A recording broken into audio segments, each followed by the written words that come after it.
26 miles. A finish line. A medal. A word that has completely escaped where it came from. Marathon. We use it for everything now. A television binge. A surgery that runs through the night. A political negotiation that has gone on too long. The word means something hard. Something that tests what you are made of. Nobody stops to ask why. But the origin is still there, sitting quietly underneath all of it. In 490 BCE, on a plain northeast of Athens, a Persian army landed on Greek soil. The Greeks won. The Persians fled. A soldier ran back to Athens to deliver the news and died from the effort. Freedom defeated empire. The small city defeated the great king. That is the story the West has told for 2,500 years. Here is what that story never asks. The man who sent that army had spent the previous 30 years building something that no human being had ever built before. He had reorganized the largest empire on earth from the ground up. He had connected 3 continents with roads and law, and a system of governance so sophisticated that historians are still studying it today. He had governed more human beings, more languages, more religions, and more cultures under a single administration than anyone before him had thought possible. His name was Darius, and the West remembers him mostly as the king who lost at Marathon. This is the story of everything that happened before that beach, and everything that happened after, and why the distance between what Darius actually built and what history remembers him for is one of the most revealing gaps in the entire human record. There is a ruined platform in the Iranian desert, a few hours south of Shiraz, where a single column still stands against the sky. Walk up to it and look at the base. You will find words carved into the stone in a script that took scholars centuries to decode. The words say, "I am Cyrus the king." No explanation, no list of achievements, no appeal to the gods or the ancestors or the weight of tradition, just a name, a title, and the absolute confidence that both were sufficient. Cyrus the Great founded the Achaemenid Persian Empire in 550 BCE, and he did it in a way that had never been done before. He did not just conquer, he persuaded. When he marched into Babylon, the largest and wealthiest city on earth, the Babylonian priests declared that Marduk, the chief god of the city, had chosen Cyrus to restore order. When he freed the Jewish people from their Babylonian captivity and allowed them to return to their homeland, the Hebrew prophet Isaiah called him the shepherd of the Lord. The same man was simultaneously the chosen king of the Babylonian gods and the instrument of the God of Israel. He was not doing this by accident. He understood something about power that most conquerors never grasp. People do not need to love you. They need to be able to tell themselves a story about why your authority makes sense within their own understanding of the world. Give them that story, and they will govern themselves. Take it away, and you will spend every reign putting down fires. Cyrus gave everyone their story. In the records that survive from his reign, there is a mid-level official in Babylon responsible for managing grain distribution in one of the city's districts. He had served under the Babylonian king Nabonidus. He now served under Cyrus. His records show no interruption, no gap, no indication that anything had fundamentally changed in how he did his job. The invoices look the same. The quantities look the same. The system looks the same. He was the system, and the system kept running because Cyrus understood that systems, not soldiers, are what hold empires together. But here is the problem that nobody talked about while Cyrus was alive. because while he was alive, it did not seem like a problem. It seemed like a feature. The empire ran on Cyrus, not on laws, not on institution, not on procedures that would function regardless of who was at the top. It ran on the personal genius of one man who was uniquely gifted at making every people he encountered feel seen and incorporated rather than defeated and occupied. That is a magnificent way to build an empire. It is a terrible way to sustain one. Cyrus died in 530 BCE, fighting a campaign against a nomadic people in Central Asia. He left behind an empire stretching from the Aegean Sea to the borders of India, containing somewhere between 10 and 20 million people, governed through a combination of personal loyalty to Cyrus, local arrangements negotiated by Cyrus, and the general sense that Cyrus would be around to handle any problems that came up. Cyrus was not around anymore. His son Cambyses inherited the throne. Cambyses had his father's ambition and his father's military talent. What he did not have was his father's gift for making people feel that serving him was serving something larger than himself. And in an empire built entirely on that gift, the absence of it was going to matter. The grain official in Babylon continued filing his invoices. The roads continued carrying their traffic. The satrapies continued collecting their taxes. From the outside, the empire looked exactly the same.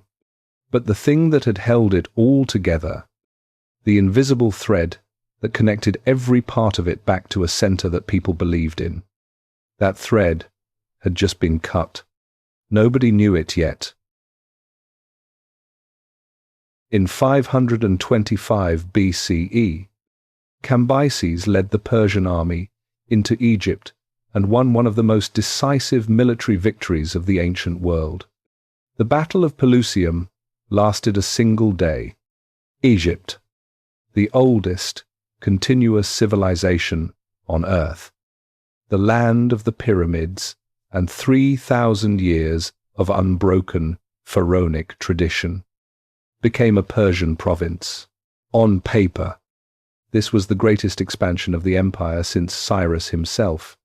Persian territory now stretched from northwestern India to the Libyan desert, from the Caucasus Mountains to the first cataract of the Nile. No single political entity had ever controlled this much of the known world. Cambyses should have returned to Persia in triumph. Instead, he stayed in Egypt. For 3 years, this is the decision that changes everything, and it is worth sitting with for a moment. Cambyses was not lazy. He was not incompetent.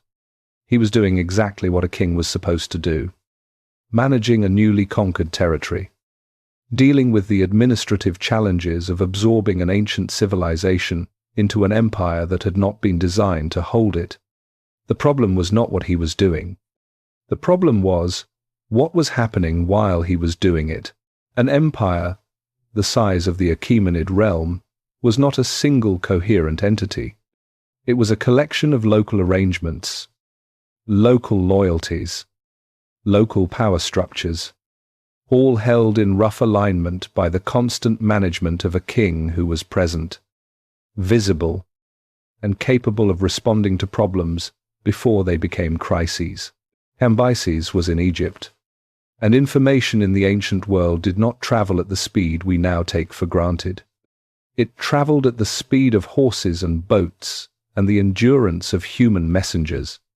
A dispatch sent from Babylon to the Persian heartland might take 2 weeks to arrive. A response might take 2 more. In the time it took for a question to reach the king and an answer to return, the situation that prompted the question might have changed entirely.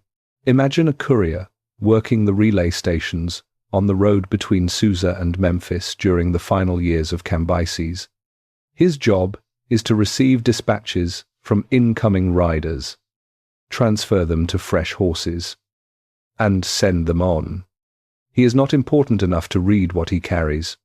He is important enough to understand from the faces of the men who hand him the leather satchels whether the news inside is good or bad. The faces had been getting worse for months. Then, sometime in 522 BCE, a piece of news arrived that was worse than anything before. Cambyses had a brother named Smerdis, the second son of Cyrus. Exactly what happened to Smerdis is one of the great unresolved mysteries of ancient history.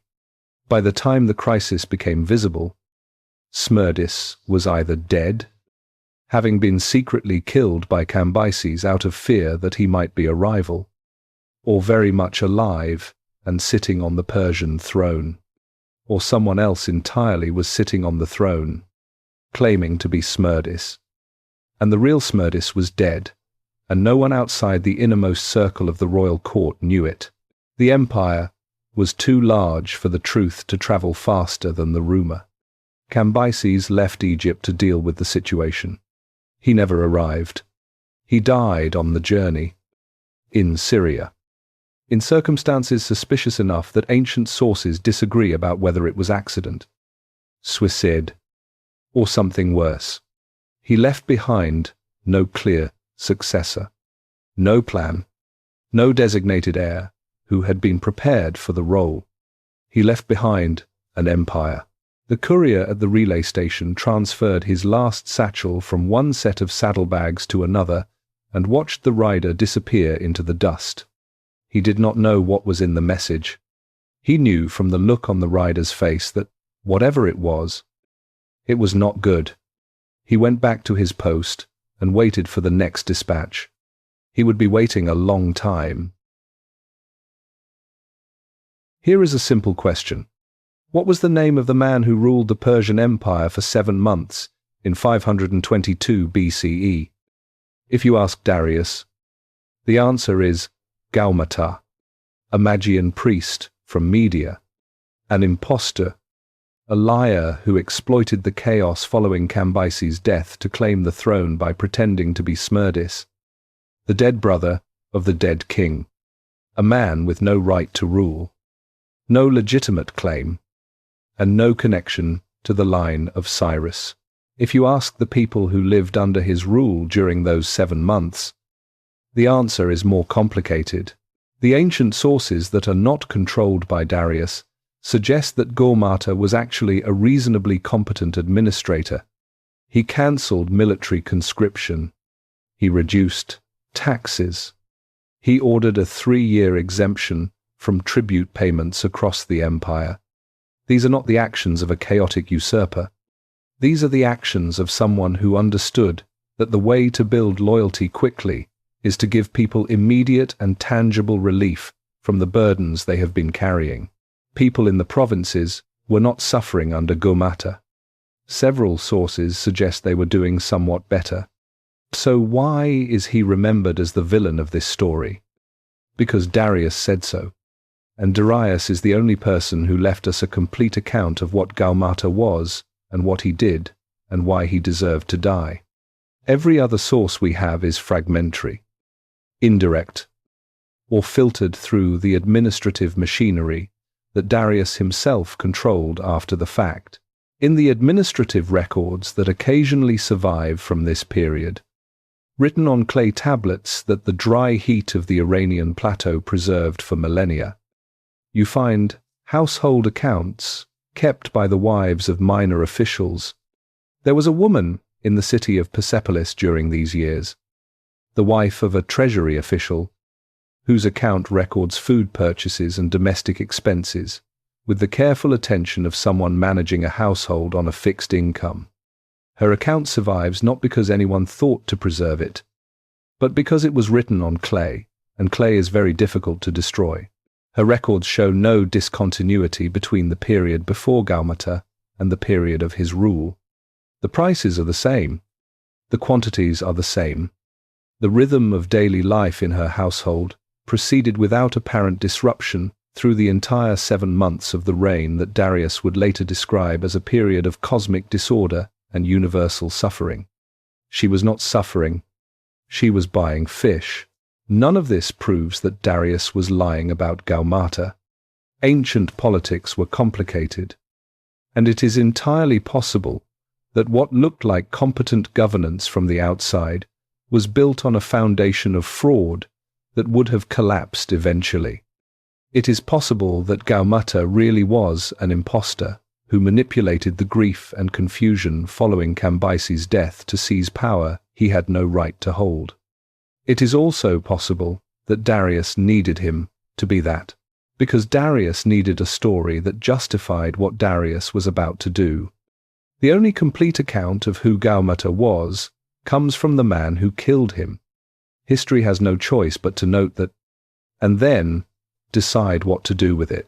What we do know is this. In the autumn of 522 BCE, 7 Persian noblemen met in secret. They made a plan. They acted on the plan, and when it was over, the man who had been ruling the empire for 7 months was dead, and one of the 7 men was standing over him. His name was Darius, and the first thing he did after killing Gaumata was not to secure the borders or stabilize the treasury or negotiate with the satraps. The first thing he did was figure out how to tell the story. That night, somewhere in the Persian heartland, Darius sat alone with what he had just done. The body was gone. The other 6 men had returned to their households. The empire was quiet in the way that empires are quiet when they do not yet know something fundamental has changed. He knew what the questions would be. Every satrap, every priest, every merchant on the royal road, every farmer paying tribute in a province that had never seen a Persian king, every one of them was going to ask the same thing: who gave you the right? He had the sword that had done it. He had 6 men who had been there. He had the argument that Gaumata was a fraud, which was an argument. But arguments required evidence, and evidence required a record, and records required someone to write them. He thought about what needed to be written. He thought about what needed to be carved. He did not sleep that night, not because he was afraid of what he had done, because he understood, with a clarity that the darkness sharpened rather than softened, that the killing was the easy part. The story was the hard part. The story was the thing that would last. By morning, he had the beginning of an answer. Herodotus tells the story like this. 7 Persian noblemen agreed that Gaumata had to go. They debated. They convinced each other that the time was right. Then they went to wherever Gaumata was staying, fought their way through his guards, found him hiding in a room, and killed him. So far, so plausible. Then comes the question of what happens next. 7 men have just committed what could be described as either a heroic act of national liberation or a straightforward political assassination, depending entirely on whether Gaumata was actually an impostor or a legitimate king. 7 men are now standing over a body, and all 7 have an equal claim to whatever comes next. Who becomes king? Herodotus says they debated this question seriously. Some argued for a democracy. Some argued for an oligarchy. Ortanes, one of the 7, made a passionate case that Persia should be governed by its leading families collectively rather than by any single ruler. Darius argued for monarchy. The debate, as Herodotus presents it, was genuine and substantive. They settled the question, the way powerful men with competing interests often settle questions they cannot resolve through argument. They agreed to let a sign from the gods decide. The sign would be this: the 7 men would ride out together at sunrise the following morning. Whichever man's horse neighed first when the sun came up, that man would be king. At sunrise, the horse of Darius neighed first. Darius became king of the largest empire on earth. Now, Herodotus to his considerable credit, does not leave the story there. He tells another version. In this version, a servant of Darius, named Oberes, spent the night before the sunrise test with a mare that the horse of Darius particularly favored.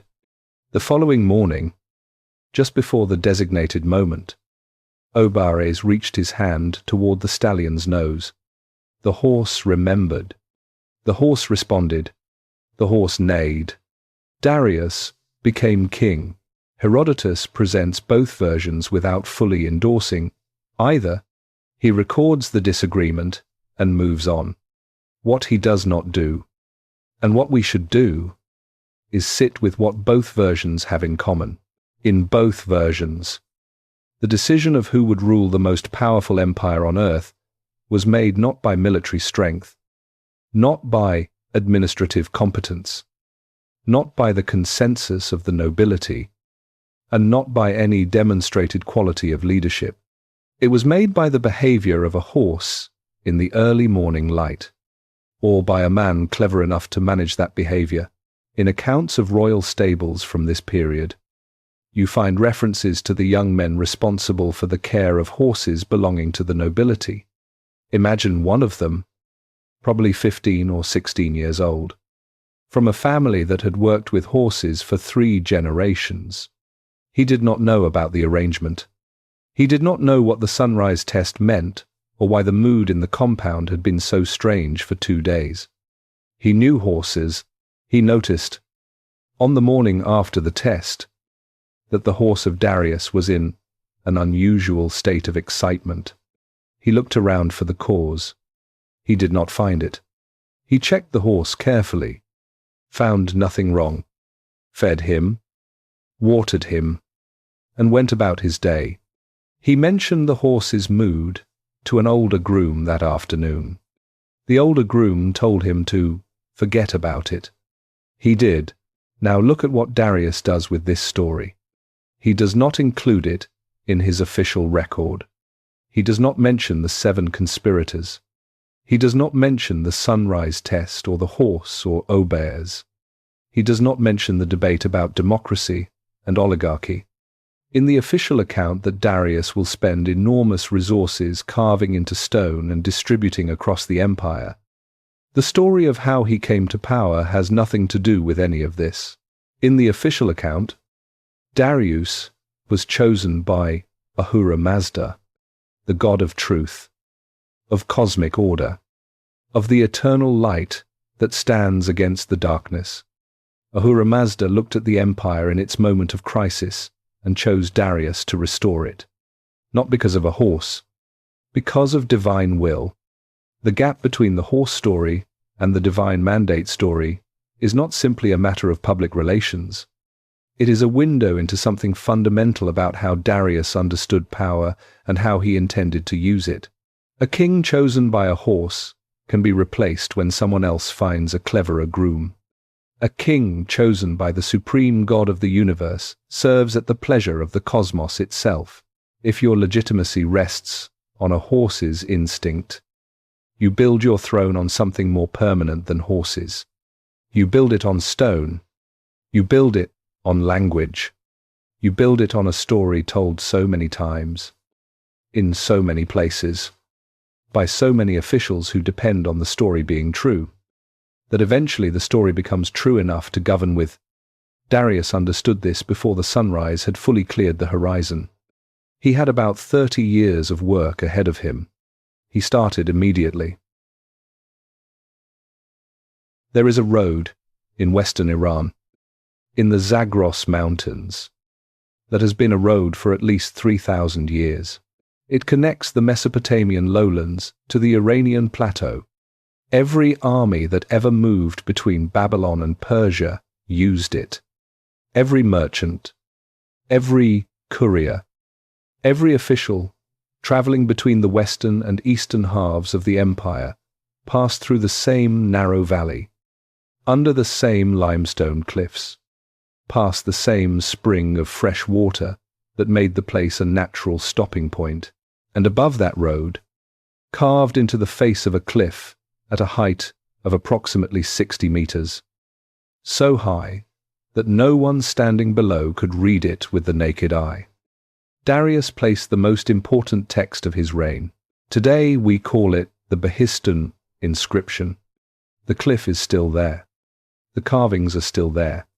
UNESCO designated the site a World Heritage Landmark in 2006. Travelers still stop at the base of the cliff and look up at the figures carved into the rock face. The same way travelers have been stopping and looking up for 2,500 years. What they see is this. At the center of the composition stands a figure in royal dress, his left foot resting on the chest of a man lying on the ground. Before him, roped together at the neck, stand 9 figures in a line. Each represents one of the rebels who challenged Darius in the chaotic year following his seizure of power. Above the entire scene, a winged deity floats in a circle, one arm raised in blessing toward the king. That deity is Ahura Mazda. The god is blessing the king. The king is standing on the man who dared to call himself Smerdis. The 9 rebels are about to face justice. The image is not subtle. It is not meant to be. It is a verdict, carved into a mountainside, visible to every traveler on the most important road in the empire, communicating in a visual language that crosses every barrier of literacy and dialect.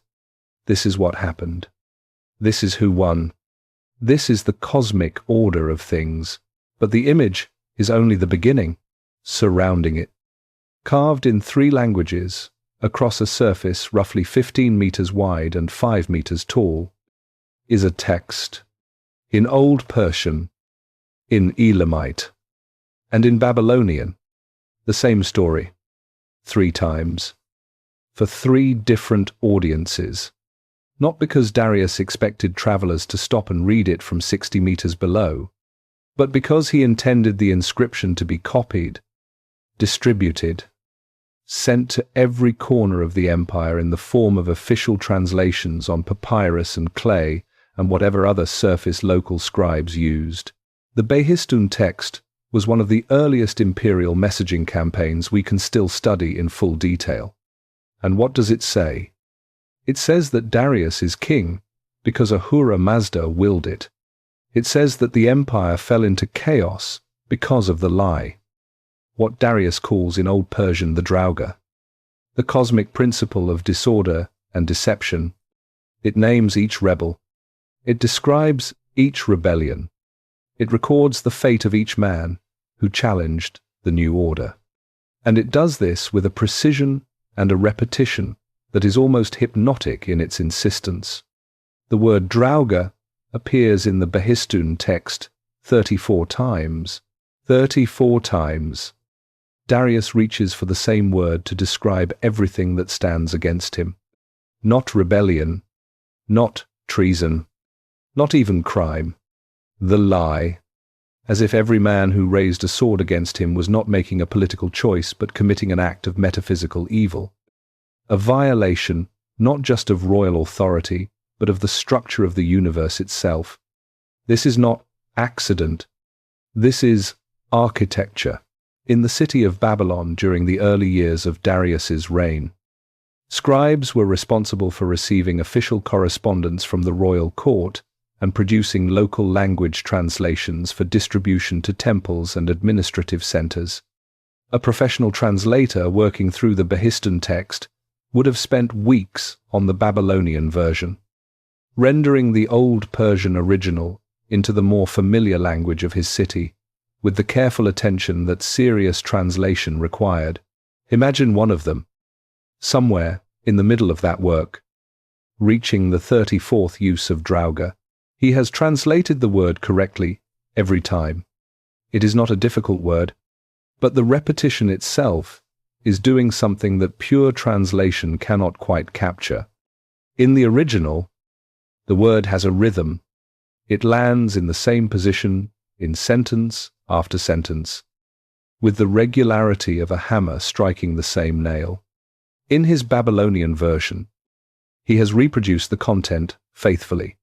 He is not sure he has reproduced the effect. He reads his translation back to himself. He makes 2 small adjustments to the word order. The hammer lands properly now. He moves on to the next section. Here is what makes Behistun more than royal propaganda. Darius did not just claim victory. He made an argument.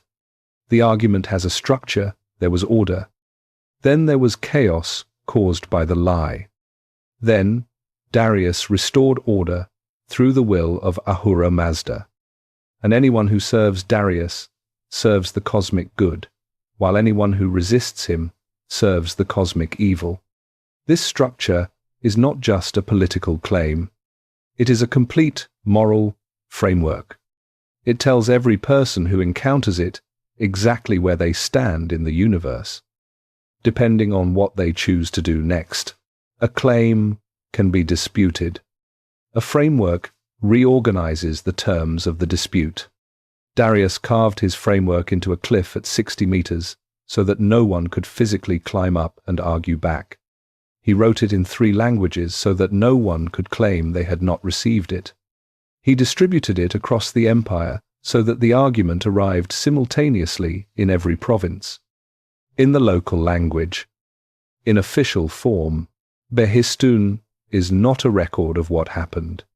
It is a record of what Darius needed to have happened. The difference between those 2 things is where all the most interesting history lives. Whether Darius believed every word he carved into that cliff is something history cannot prove. What we can see, clearly and in stone, is that he built a political world around those words.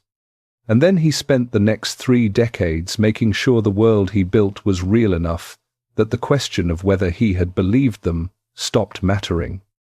That is either the definition of statesmanship or the definition of something else entirely. Probably both.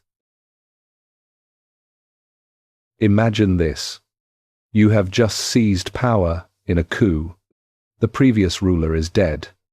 Your justification for being king is a story that you have begun to distribute, but that most people have not yet heard.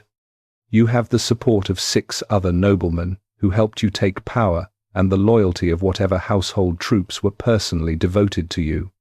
Now imagine that within weeks of taking the throne, 9 separate regions of your empire begin to fall apart simultaneously, not one at a time, all at once.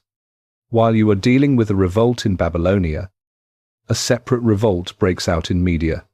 While you are managing Media, Elam rise. While Elam is being handled, Persia itself, the heartland of the empire, produces a rebel who claims to be a descendant of Cyrus. While that is happening, Marjana, Parthia, Satagudia, and Scythia all produce their own challengers, each claiming legitimacy based on a different grievance, a different tradition, a different understanding of what the empire should be. This is what Darius faced in the year 522 to 521 BCE, according to his own inscription at Behistun. 19 battles in 12 months. 9 kingdoms in open revolt. The conventional way to tell this story is as a military triumph. Darius won. He fought those battles and won the great majority of them decisively. By the end of 521 BCE, the empire was intact. The rebellions were over, and Darius was in a position of power he had not occupied at the beginning of the year. That is all true, but it misses what is actually interesting about that year. What is interesting is not that Darius won. It is why the rebellions happened at all, and what each one reveals about the empire he was trying to rule. The Babylonian rebellion was led by a man who called himself Nebuchadnezzar, the name of the greatest Babylonian king in living memory. He was not claiming descent from the Persian royal line. He was claiming that Babylonia should be Babylonian again, ruled by a Babylonian king in the Babylonian tradition. His rebellion was an argument about identity. about whether a people conquered and incorporated into a foreign empire retained any meaningful claim to their own history. The Median rebellion was different. The Medes had been the dominant power in the region before Cyrus, and many had never fully accepted that Persian hegemony was permanent. Their rebel leader claimed descent from the old Median royal family. His rebellion was an argument about which civilization had the right to organize the region. The Persian rebellion, the one in the heartland itself, was perhaps the most dangerous. A man named Vayazdatta claimed to be Smerdis, the same figure that Darius had already claimed to have killed. His rebellion was an argument about legitimacy itself, about whether Darius's story was true. Around one of the campaign fires that year, imagine a junior officer in the Persian cavalry, a man from a minor noble family who had joined the army out of economic necessity rather than military ambition. He has fought in 3 of the battles over the past 8 months, transferring between theatres as Darius redirected forces to wherever the crisis was most acute. After the 3rd battle, sitting around a fire, with men who have been fighting continuously for 8 months, he says something that his tent companion remembers and repeats years later. He says that every enemy they have faced that year believed they were right. Not that they believed they could win, that they believed they were right. His tent companion asks what the difference is. The cavalry officer thinks about it for a moment. He says he is not sure, but it feels important. It was important. Darius was not suppressing criminals or opportunists. He was suppressing people who had different answers to the same fundamental question: what is this empire for? And who does it belong to? He answered all of those questions the same way, with force, followed immediately by administration. He did not destroy Babylon after suppressing the rebellion. He went to Babylon, performed the ceremonies of Babylonian kingship, paid respect to Marduk, and made clear that Babylonian institutions would be preserved under Persian rule.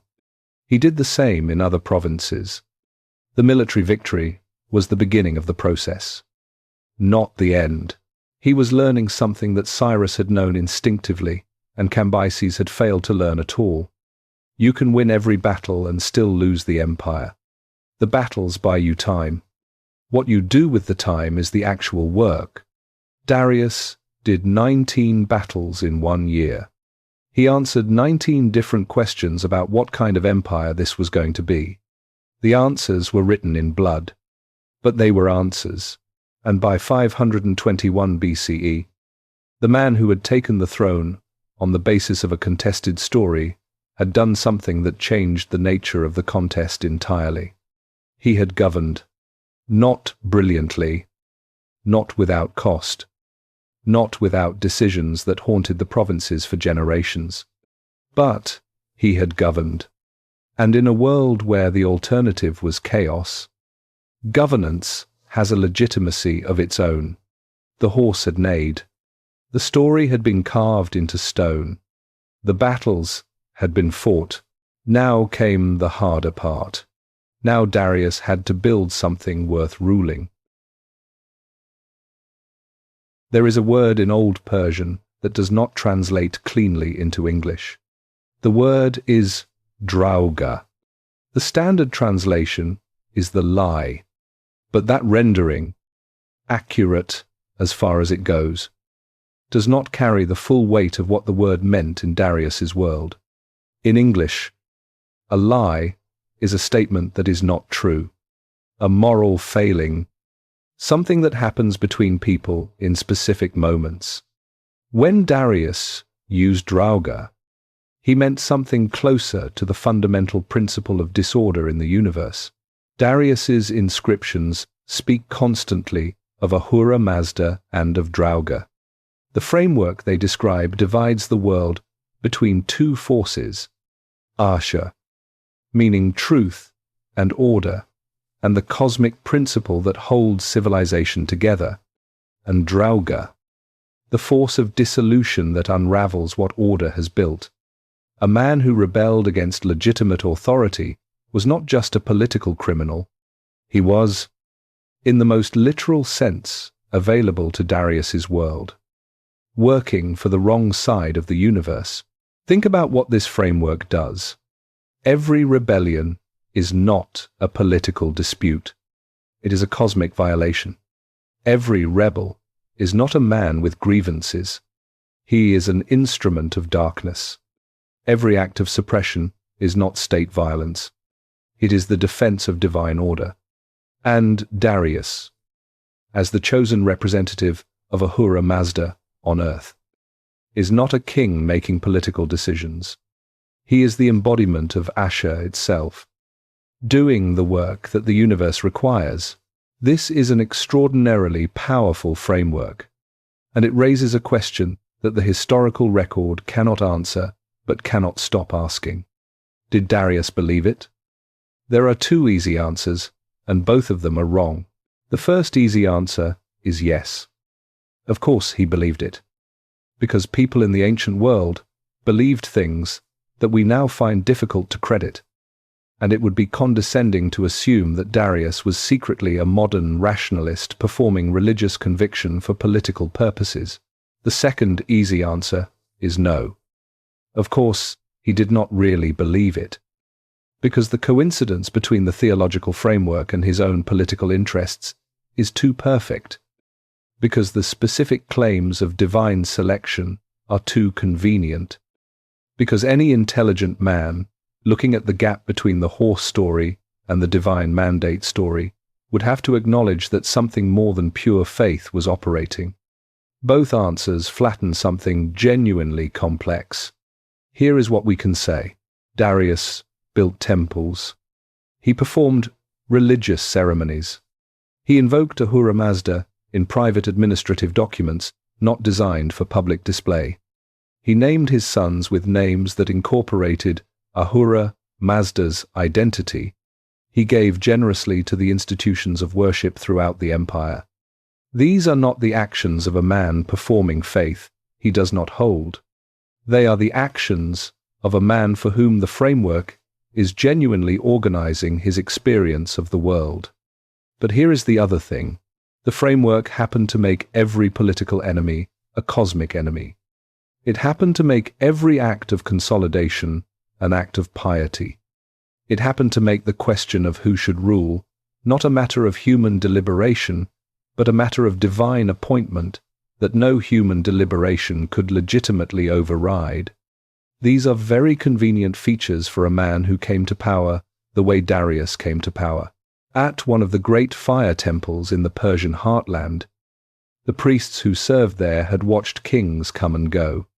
One of them, a senior man who had been in his position for decades, performed the ceremonies for Darius with the same care he had performed them for Cambyses.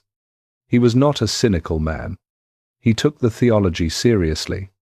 He believed in Usher and Drauga as genuine forces, not political categories. But he had noticed something over the years of Darius's reign. The specific rebels described as agents of Drauga in the official texts were always, precisely and without exception, the people who had challenged Darius. The specific acts described as violations of Asher were always, precisely and without exception, acts of political resistance to the current order. He had not noticed, in all his years of careful attention to the theology, a single case where an act of Darius himself had been described as Drauga. He thought about this sometimes. In the quiet hours, when the fire burned low and the night was deep around him, he did not arrive at a conclusion.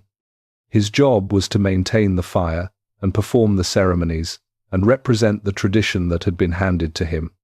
The fire burned. He maintained it. He left the larger questions to the king. Here is the question that matters most, and it is one that history cannot answer, but cannot stop asking.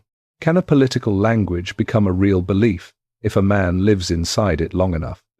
Can the framework you adopt for reasons of power reshape, over years and decades, the actual experience of the man who adopted it? Can the convenient theology grow, through the daily practice of 30 years, into something that felt to him like the deepest truth he knew? The most dangerous political language is not the language of tyranny. Tyranny is recognizable. People know when they are being coerced. The most dangerous political language is the language of cosmic order. Because once you are convinced that your authority is the universe's intention, the line between what you believe and what you impose stops being visible, even to yourself.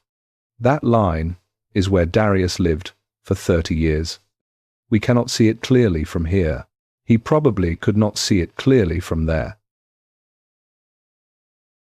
Here is the problem that no one had solved before Darius.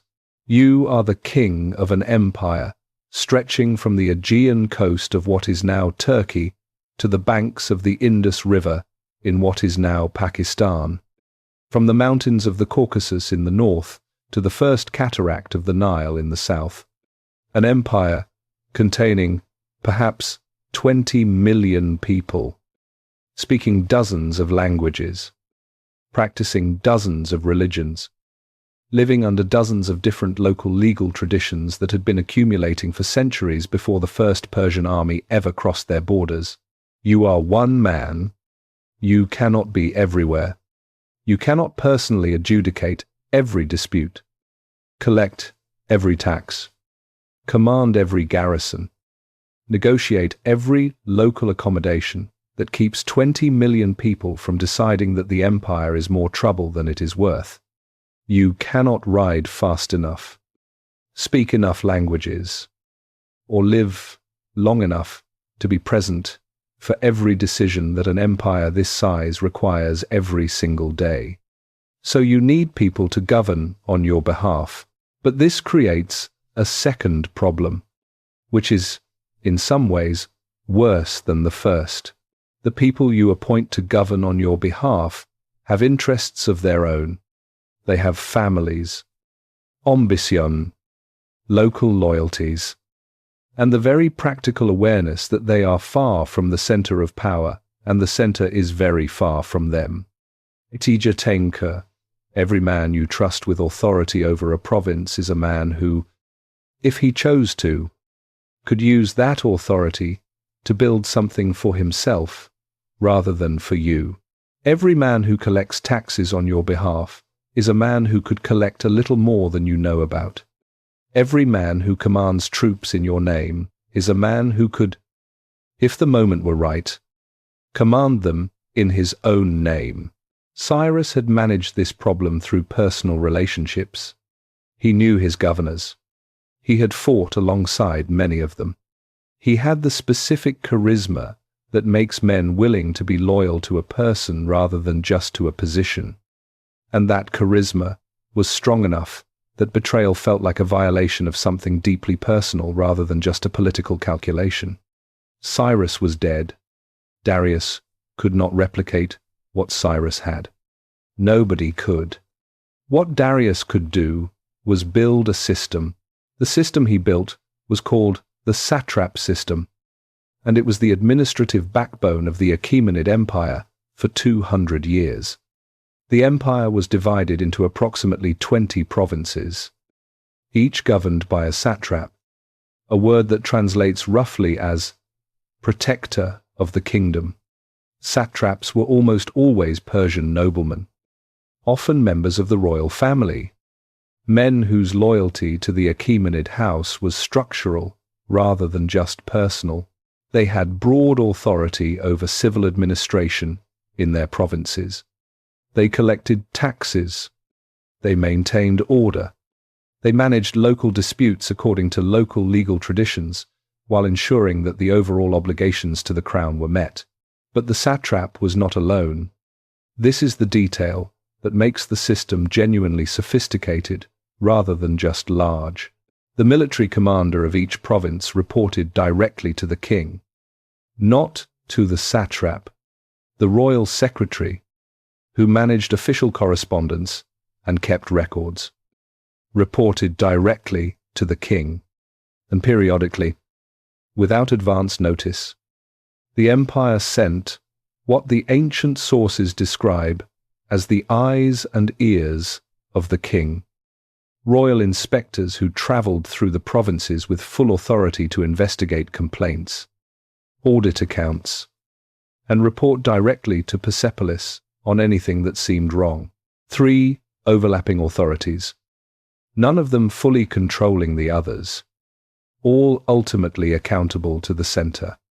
In the province of Lydia, governed from the city of Sardis on the western coast of Anatolia, a satrap, during the middle years of Darius's reign, received a directive from Persepolis, requiring him to increase the annual tribute payment from his province by 15%.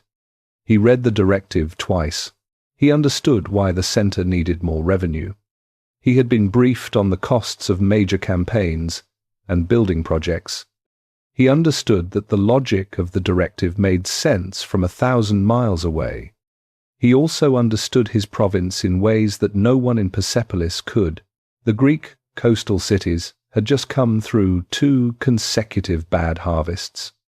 The merchant communities were stretched. The Lydian agricultural sector was recovering from flooding the previous spring.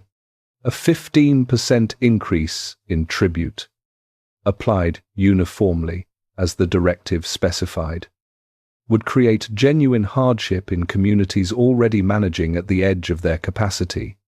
Hardship that would turn into resentment.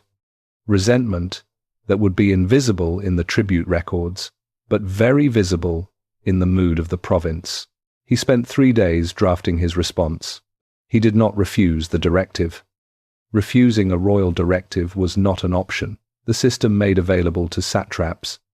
He complied with the letter of the instruction while writing a careful, detailed, respectful explanation of why the spirit of the instruction, which was presumably to maximize sustainable revenue from the province, would be better served by a 10% increase now and a 5% increase the following year after the coastal cities had recovered.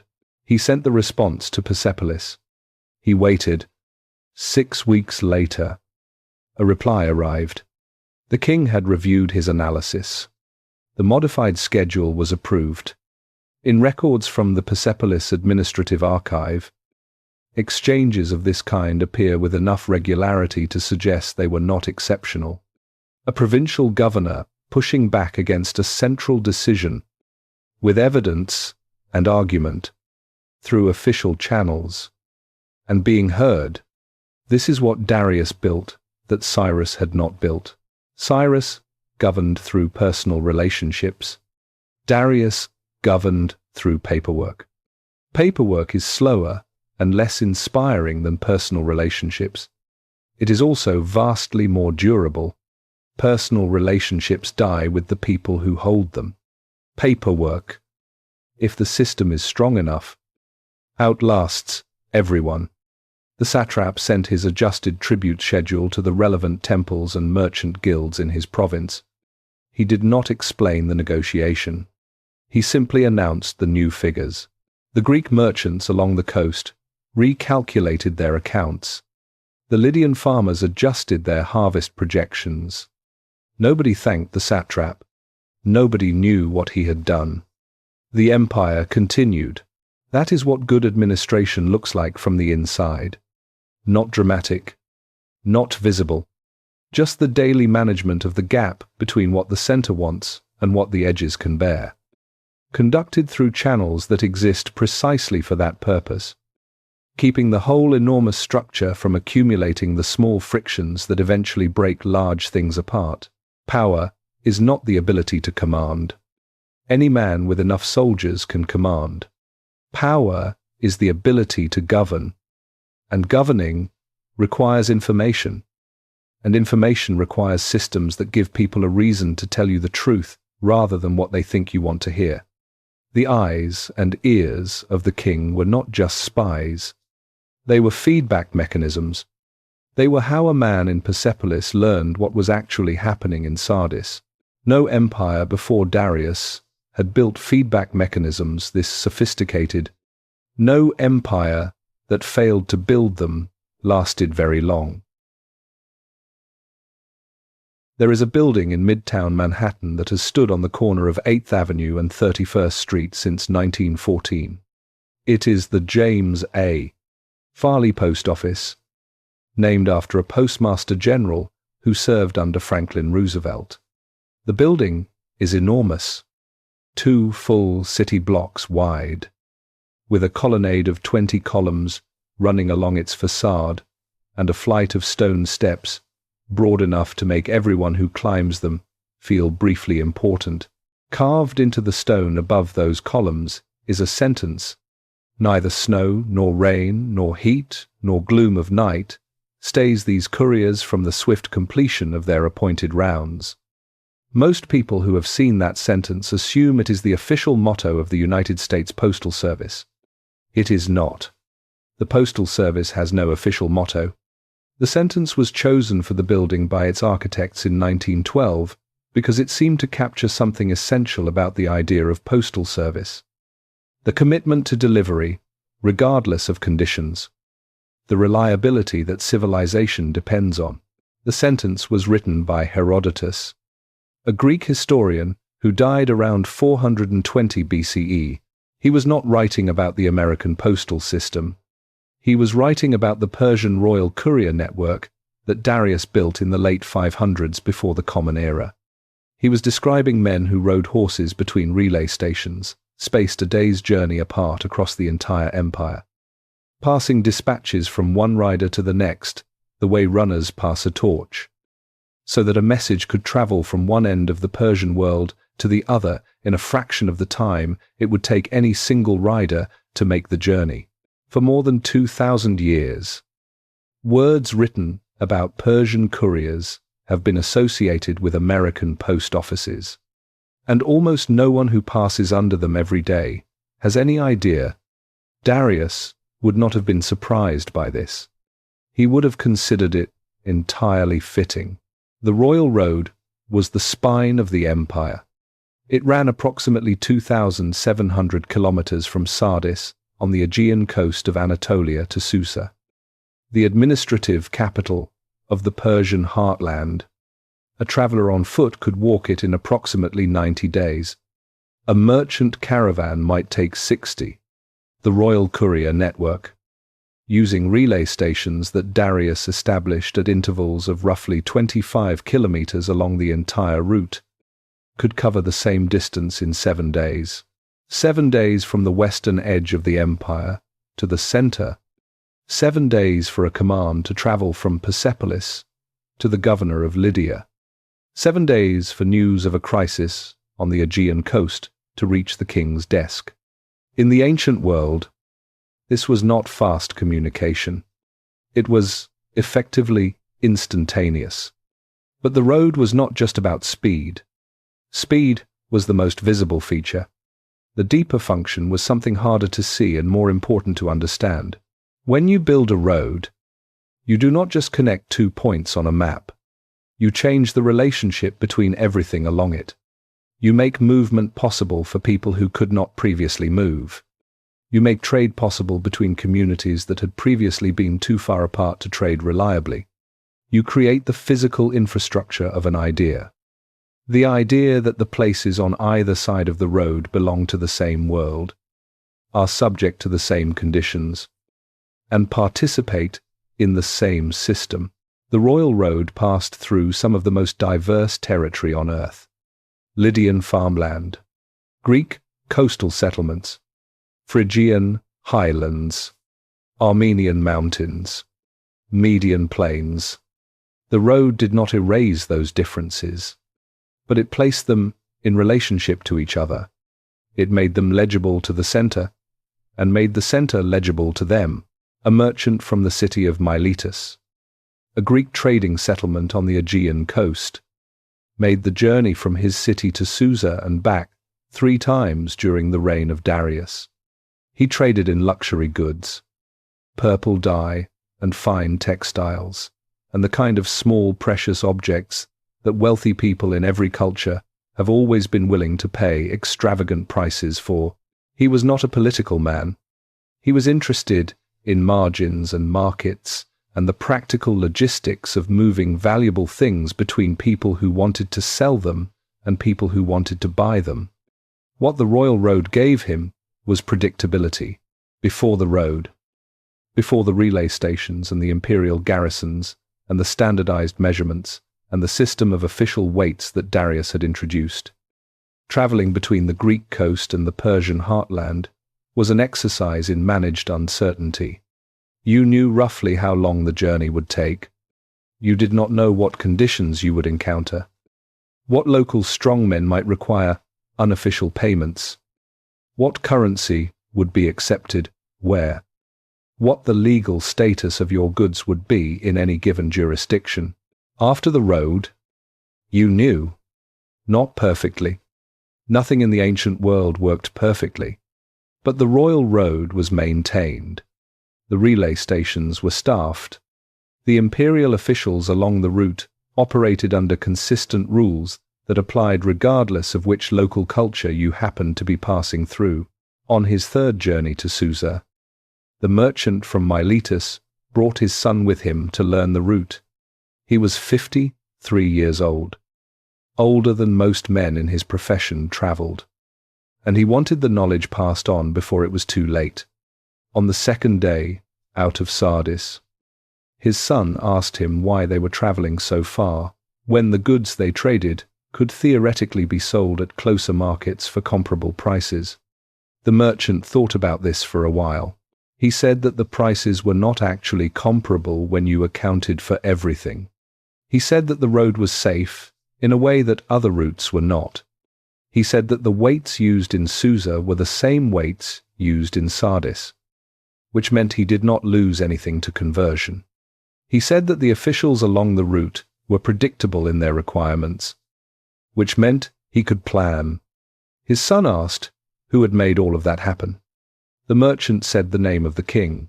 His son had not expected that answer.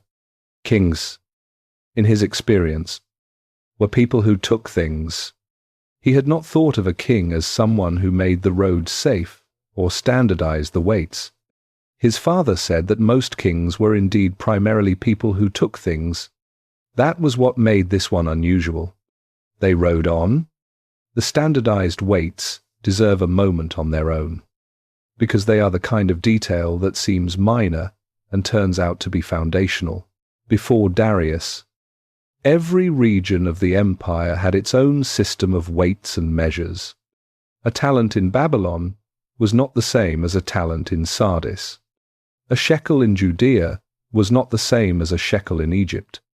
Merchants who operated across these boundaries spent a significant portion of their intellectual and financial energy on the conversion problem, on figuring out what the weights they were being offered actually represented in terms they could compare to what they were used to dealing in. Darius introduced standardized imperial weights. The gold, daric, the silver siglos, consistent measures for grain and liquid across the empire, not everywhere at once, and not instantly. The old local systems did not disappear overnight, but the imperial system provided a reference point, a common language for the value of things, that slowly and imperfectly, but genuinely began to reduce the friction of commerce across the empire's enormous diversity. This is what infrastructure does at its deepest level. It does not just move things. It creates the shared conditions under which exchange becomes possible. It builds, road by road, and standardized weight by standardized weight, the invisible architecture of a common world. Darius did not invent roads or relay systems or standardized weights. All of these things existed in various forms in the civilizations he had absorbed. What he did was systematic. He took these existing tools and applied them at a scale and with a consistency that had never been attempted before. The royal road was not one road. It was a network of roads that connected the empire's major centers. Maintained at imperial expense. Staffed at imperial expense. Governed under imperial regulations. The courier network was not an informal arrangement between fast riders. It was a managed system with protocols and accountability. The difference between a road and a road system is the difference between a path through the forest and an interstate highway. One gets you there if you are lucky. The other gets everyone there reliably. Darius built the interstate, and 2.5 millennia later, the words that a Greek historian wrote in admiration of his courier network were carved above a post office in New York City, in a country whose existence Darius could not have imagined, serving a civilization that had in many ways grown from the seeds of the culture that opposed him. He had lost control of his story, but his roads were still being traveled. In the spring of 518 BCE, workmen began cutting stone on a terrace of bedrock in the plain of Marv Dasht, about 60 kilometers northeast of the city of Shiraz, in southern Iran. They had been brought there from across the empire. Stonecutters from Lydia and Ionia, goldsmiths from Egypt, carpenters from Lebanon, whose families had been working the famous cedars of that coast for generations, bricklayers from Babylon, where the tradition of monumental construction was older than almost any civilization the Persians had absorbed, craftsmen from Media and Persia and Bactria and India. They had been brought there because Darius had decided to build something, not just a palace. Palaces were practical things, places where a king slept and held court and managed the daily business of governing. Darius had Susa for that, and Ecbatana for the summer heat, and Babylon when the administrative weight of Mesopotamia required his presence. He had residences adequate for every practical purpose. What he was building at the site the Greeks would eventually call Persepolis, the city of Persia, was something different. A platform of stone raised above the plain, approached by a double staircase, broad enough for 10 horses to ride abreast. A gate whose columns stood 20 meters tall. Audience halls, where the king could receive delegations from across the empire in a setting designed to communicate. Through every physical detail of scale and material and decoration, the precise nature of what the empire was. To understand what Persepolis was for, you have to look not at the battles carved on its walls, but at the other carvings, the ones that cover the great ceremonial staircases leading up to the Apadana, the massive audience hall at the heart of the complex. They show people 23 delegations from 23 nations, each depicted in the distinctive dress of their homeland, each carrying the distinctive tribute of their people. Lydians with horses, Egyptians with a bull, Indians with a donkey and vessels of gold dust, Armenians with a horse and a jar, Arabians with a camel. Each delegation is led by a Persian usher who greets them with a handshake. Each delegation is shown moving in the same direction, toward the same point, which is the king. This is not a scene of conquest. There are no chains. There are no kneeling prisoners. There is no triumphant army standing over a defeated enemy. What Persepolis shows, in careful and repeated detail across hundreds of meters of carved stone, is an idea. The idea is this: the world is diverse. It contains many peoples, many languages, many traditions, many products, and all of that diversity, in its full specificity, is welcome here. Come as you are. Bring what you make. Walk up these stairs. The king will receive you. This was the argument Darius had been making since the beginning of his reign. Through the satrap system and the religious policy, and the standardized weights and the roads. Persepolis was where the argument became architecture. Now here is what makes this more than royal propaganda. In 1933, archaeologists working at the site of Persepolis found, in a sealed treasury, a collection of clay tablets that had been used as administrative records during the construction and operation of the palace complex. Tens of thousands of tablets, written in Elamite, the administrative language of the Persian bureaucracy, recording, in the dry language of institutional bookkeeping, the details of how the empire actually functioned on a daily basis. The tablets complicate the old image of ancient monument building as anonymous labor driven by force alone. They show named workers with differentiated compensation based on skill and specialization. A skilled stonecutter received more than an unskilled laborer. A master craftsman received more than an apprentice. Workers who traveled from distant parts of the empire received additional payments to cover their costs. In some records, women workers and supervisory staff appear alongside their male counterparts in the accounting. A craftsman, whose name appears in several tablets, received 3 quarts of wine per day as part of his compensation, above the standard rate, which suggests he was either particularly skilled or particularly valued, or both. These are the records of a managed workforce operating within a system of accountability that required someone to write down every transaction on a clay tablet that would sit in the treasury indefinitely, not because anyone thought future archaeologists would find them, because the system required it. Darius built Persepolis with workers whose names were written down.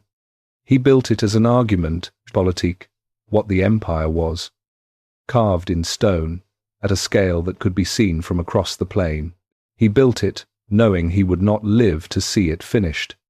There was a young stonecutter from the city of Sardis who arrived at the Persepolis worksite in the 4th year of construction. He was 18 years old, the son of a craftsman who had learned his trade from Greek masters, and he had been recruited through the imperial labor system with the promise of wages above what he could earn at home. He had never been this far from the sea. The Iranian plateau was unlike anything he had grown up understanding as landscape. The air was drier. The light was different. The scale of the mountains surrounding the plain was larger than anything his eyes had been trained to expect. He worked for 6 years on the Apadana staircase reliefs. He was good at his work. He did not carve the major figures. He worked on the background elements, the details of costume and pattern, and the repetitive, geometric borders that required precision rather than inspiration. He carved the same border pattern approximately 400 times over 6 years, with the patient skill of a man who understood that the border was not the point, but that the border, done correctly, made the point possible. In the 5th year, during a quiet afternoon, when his section supervisor was occupied elsewhere, he carved his name into the back face of a decorative block that would be placed against a wall and never seen again. He did not do it to be remembered. He knew the block would be invisible. He did it because he had spent 5 years carving other people's glory into permanent stone, and he wanted, just once, to put something of his own into the material. The block is still in the wall. His name is still there, pressed against the stone behind it. In the dark, he went home to Sardis after 7 years. He was 25. He had a trade, savings, and a set of skills that made him one of the most accomplished stonecutters in a city that valued stonework. He never went back to Persepolis. He heard, years later, that the work was continuing under Darius's son Xerxes.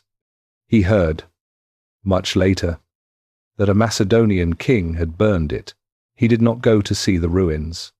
He was old by then, and the journey was long, and some things are better remembered as they were. Darius did not just build a palace. He built a record of how he wanted to be seen building it. And, underneath the record, in the back of a block pressed against a wall, is the name of a young man from Sardis who needed the stone to know he had been there. The empire recorded both that, perhaps more than the carvings of the king and the winged god above him, is what Persepolis actually was.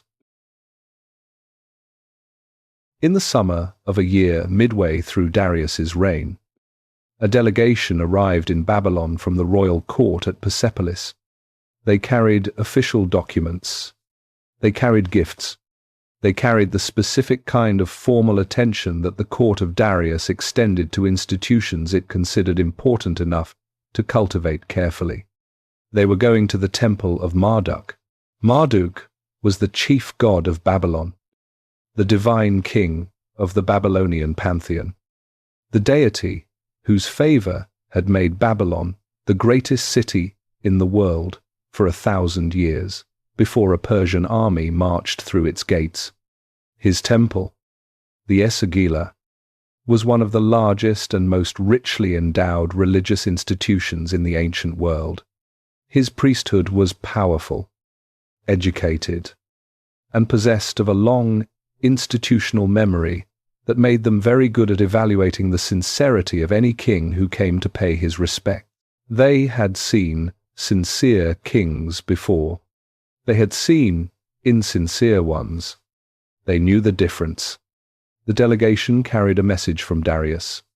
It concerned the ongoing maintenance of the temple's agricultural estates, the lands whose revenues funded the ceremonies that kept Marduk properly honored. There had been an administrative dispute about the jurisdiction of these estates. Darius had reviewed the matter. His decision confirmed the temple's traditional rights. The chief priest of Marduk read the document. He had been in his position for more than 20 years. He had watched the transition from Babylonian independence to Persian rule.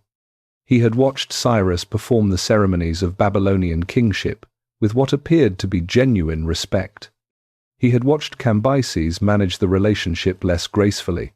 He had watched Darius, in the years since taking the throne, systematically attend to the institutional needs of Babylonian religious life, with a consistency that went beyond what political necessity alone would have required. He set the document down. He thought about what it meant that a king, governing from a capital 700 kilometers away drive, a king whose own faith centered on a completely different deity, had taken the time to resolve an agricultural estate dispute in favor of the Marduk temple. The resolution was correct. In his view, the traditional rights were indeed what Darius had confirmed. But correctness was not the point. The point was that Darius had engaged with the question at all, had treated it as worthy of royal attention. He dictated a response in the Babylonian scribal tradition. He praised the wisdom of the great king. He invoked Marduk's blessing on the Persian throne. He meant both of those things, in the specific and limited sense in which a sophisticated priest means anything. He meant that Darius had acted wisely, by his standard of wisdom. He meant that Marduk's blessing was the appropriate thing to invoke in this context. For this correspondent, at this moment, he was not the kind of priest who confused courtesy with conversion. He was the kind of priest who understood that his institution's survival depended on maintaining productive relationships with whoever held power, and that maintaining those relationships required giving genuine recognition. When genuine recognition was earned, Darius had earned it. He sealed the letter and sent it north to Persepolis. Now hold this beside a different story. From a different corner of the empire, in the 5th year of Darius's reign, a delegation of Jewish elders petitioned the imperial administration regarding the temple in Jerusalem. The Temple of Solomon had been destroyed by the Babylonians in 587 BCE. The Jewish people had been taken into exile. Cyrus, when he conquered Babylon, had issued a decree allowing them to return to their homeland and rebuild. The reconstruction had started. Then it had stopped, because of administrative complaints from neighboring communities who had found ways to halt the work through the imperial bureaucracy. The elders appealed to Darius.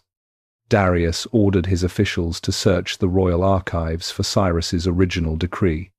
They found it in the city of Ecbatana, in the form of a memorandum from the first year of Cyrus's reign. It confirmed everything the Jewish elders had claimed.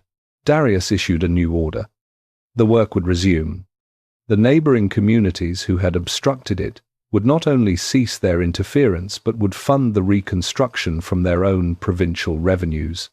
Timber from the mountains would be supplied at imperial expense. The gold and silver vessels taken from the original temple would be returned. The Book of Ezra, which records this exchange as part of the Hebrew biblical tradition, describes Darius in a way that foreign kings rarely appear in ancient religious literature. Not as a conqueror, not as a threat, as someone who did the right thing for his own reasons, and whose doing the right thing from good administrative logic turned out to look exactly like justice. The third story comes from Egypt. When Darius consolidated his authority over Egypt, he understood that this was not like the other parts of his empire. Egypt had 3,000 years of continuous pharaonic civilization behind it, a tradition so deep that any foreign ruler who wanted to govern it effectively had to operate within that tradition rather than in opposition to it. He commissioned a statue of himself in the Egyptian style, with Egyptian royal inscriptions representing him as a pharaoh. He funded the repair of temples that had been damaged or neglected. He consulted Egyptian priests about matters of law and custom. A sculptor in the workshop that produced the statue worked through the hieroglyphic inscriptions that identified the king. He had produced many royal inscriptions in his career. He found this commission unusual in one specific way. The inscription engaged with the Egyptian royal tradition in some depth, using formulas that required genuine knowledge of that tradition, not just surface familiarity. Someone at the Persian court had done their research. The sculptor inscribed the name of Darius in a cartouche. The oval frame that in Egyptian tradition enclosed the name of a legitimate king. He had put many names in cartouches over the course of his career. He inscribed this one the same way he inscribed all the others. Carefully, correctly, with the professional attention his craft required. Then he cleaned his tools and went home. Here is the question that these three stories together force to the surface. Was this policy wisdom or genuine respect? The answer that fits a simple narrative of Darius as brilliant strategist is that he understood the utility of what we might call imperial pluralism. He recognized an empire spanning 3 continents could not be governed through religious uniformity. The cost of imposing Persian theology on Babylon and Egypt and Judea would exceed the benefits. This is probably true, but there is another possibility, not mutually exclusive with the first. Darius lived for 30 years inside a faith that taught him the following.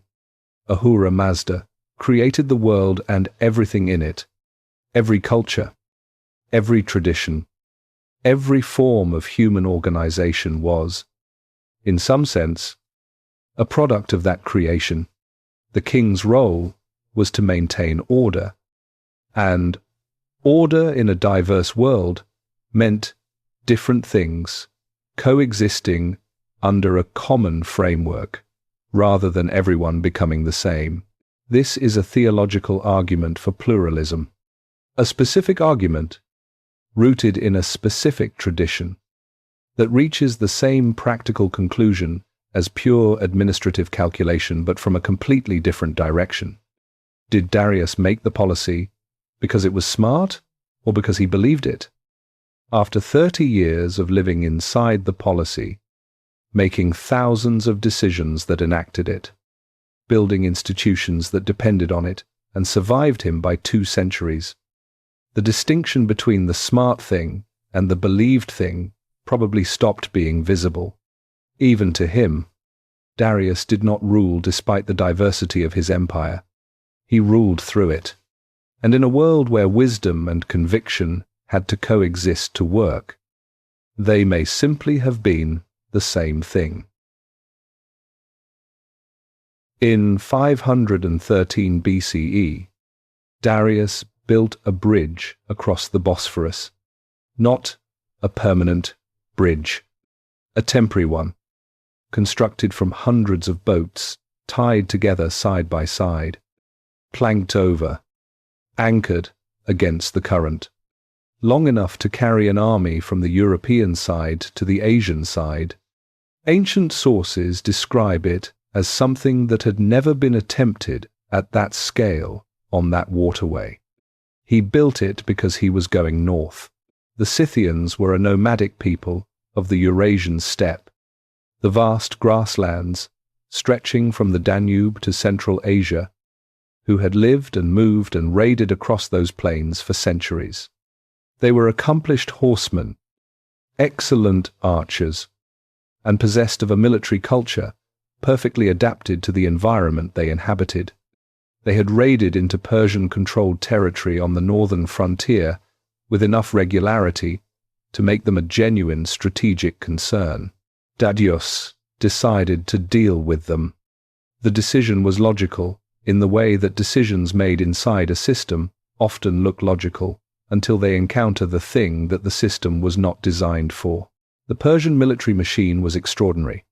It was organized, supplied, and experienced in fighting opponents who had cities, supply lines, administrative centers, and the kind of fixed infrastructure that armies can target, destroy, and hold. The satrap system, the road network, the logistics of the Persian army were all built around the assumption that war involved finding the enemy, fighting the enemy, and then administering the territory you had taken. The Scythians did not live in cities. They did not have supply depots that could be burned. They did not have an administrative capital whose capture would force surrender. They lived on horses and moved with their herds. And when a Persian army came north into the steppe, they did what they had been doing for centuries when something larger and slower tried to catch them. They disappeared, not tactically, not temporarily. They simply were not where the army was. They pulled back ahead of the advance, burning the grass as they went, filling in the wells, leaving nothing that could feed or water a force of the size Darius had brought north. When Persian cavalry tried to engage them, they rode away faster than the pursuit could follow.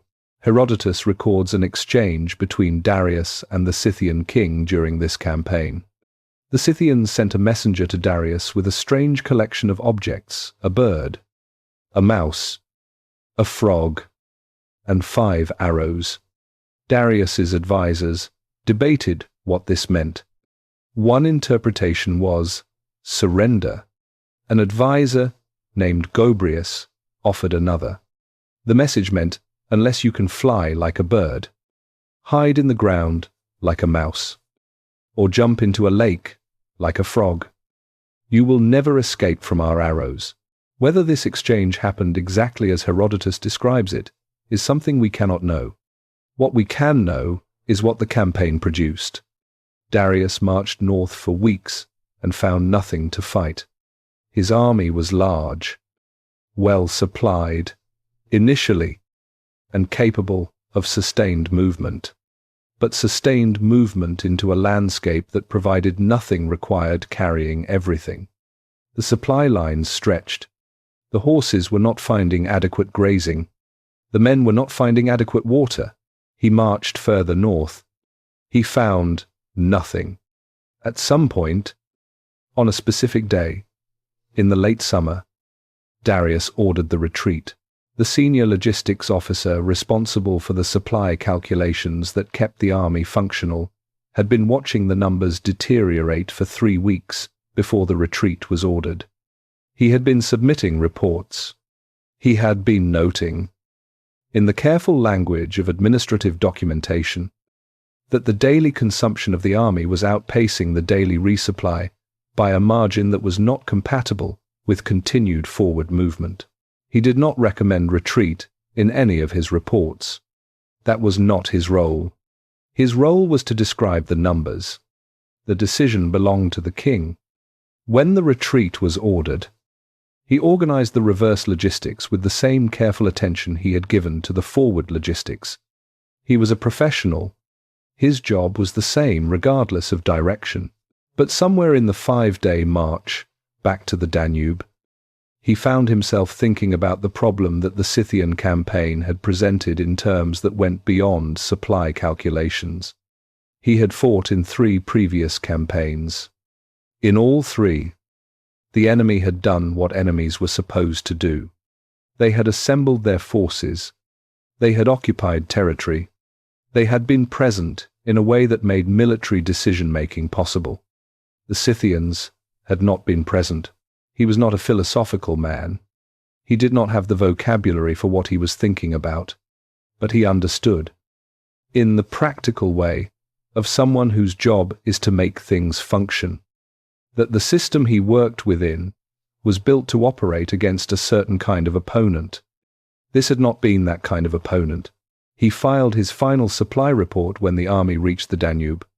The numbers were not good, but they were survivable. The army had not been destroyed.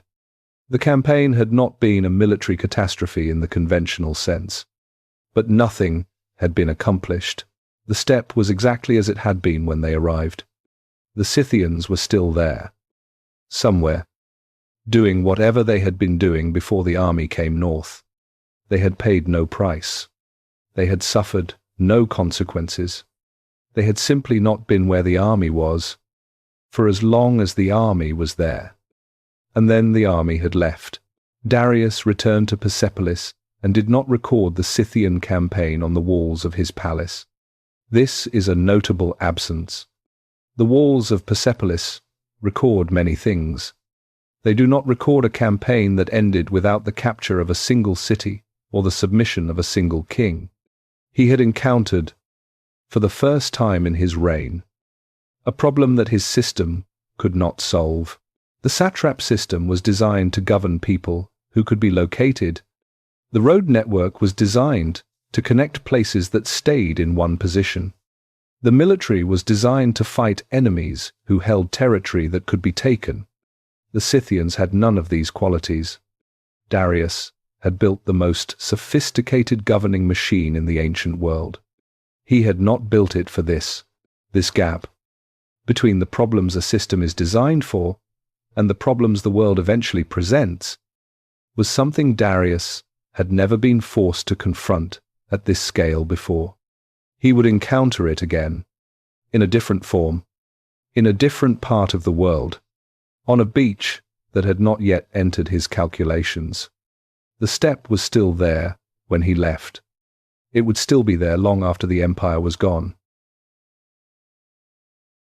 In 499 BCE, a man named Aristagoras sailed from the island of Naxos to the city of Miletus with a problem.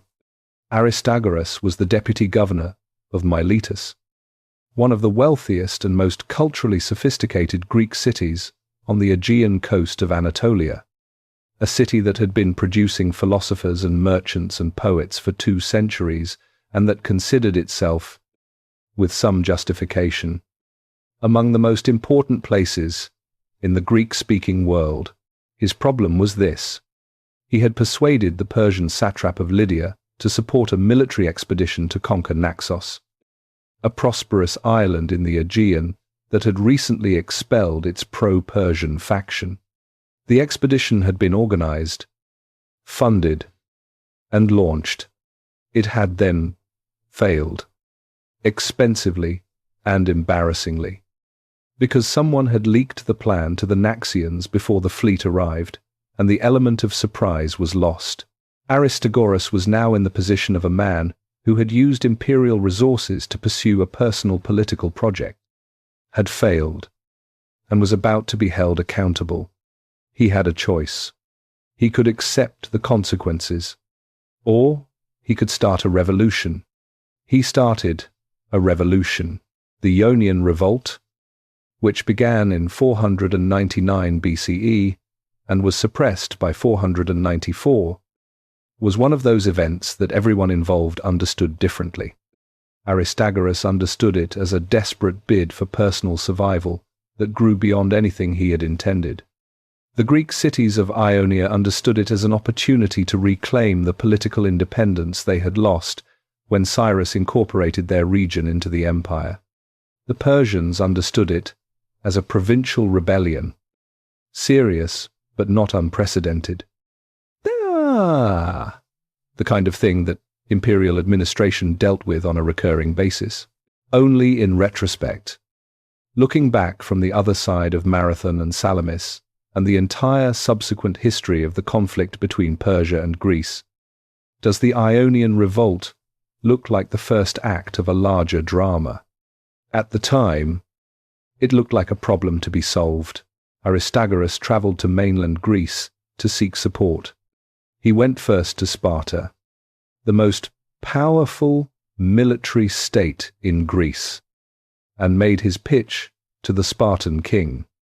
The king listened, asked how far it was from the Ionian coast to the Persian capital, was told 3 months' journey, and declined. The Spartans had no interest in a campaign that took them 3 months from home. Then Aristagoras went to Athens. Athens was a different kind of city. It was commercially connected to the Ionian world in ways that Sparta was not. Many Athenians had family and business relationships in the Ionian cities. The Ionian cultural tradition was part of the inheritance that educated Athenians claimed as their own.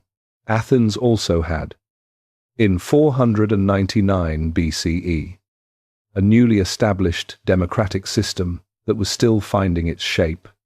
The democracy was not ancient. It had been introduced less than a decade earlier, and the citizens who governed under it were still discovering what it meant to make collective decisions about collective fate. Aristagoras spoke to the Athenian assembly. The assembly voted to send 20 ships. There was a man in that assembly named Callias, a prosperous merchant whose business involved trade with several of the Ionian cities, and whose support for the expedition had both ideological and practical dimensions. He genuinely believed in the democratic experiment he was participating in, and felt something like solidarity with Greek communities under foreign rule. He also understood, practically, that stable and prosperous Ionian cities were good for his business. He stood in the assembly and raised his hand. He did not think he was changing the world. He thought he was participating in a political decision of the kind that the assembly made regularly, weighing competing considerations and arriving at a collective judgment that was imperfect but legitimate. He went home that evening and told his wife they had voted to send ships. She asked if it was wise. He said he thought so. She asked what the Persians would do. He said he supposed they would be unhappy.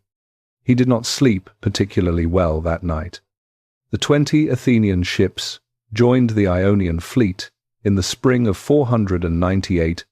The combined force marched inland, attacked the satrapal capital at Sardis, and burned much of the city. The Persian garrison retreated to the citadel. The Greeks could not take the citadel.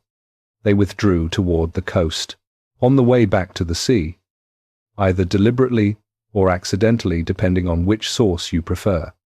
They burned Sardis behind them, the temple of the goddess Cybele, the most important religious institution in the city, was among the buildings destroyed. This was the moment that changed the nature of the conflict. Before the burning of Sardis, The Ionian revolt was a provincial rebellion. Significant, but manageable.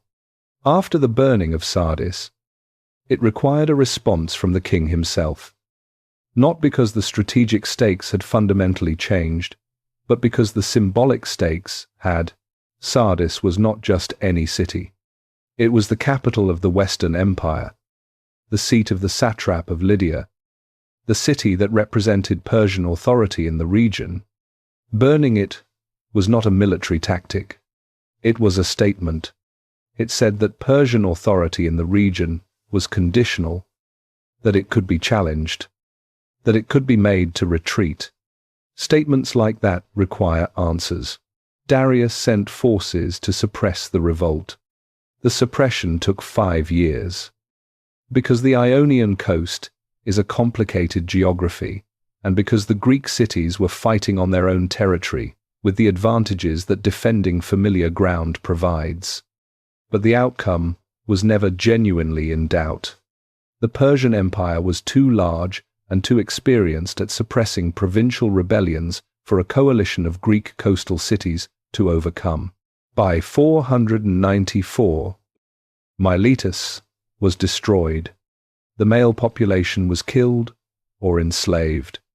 The women and children were deported to a settlement near the mouth of the Tigris River. The other rebel cities submitted or were taken. The revolt was over. Athens had withdrawn its ships early in the campaign, when the military situation turned against the Ionians.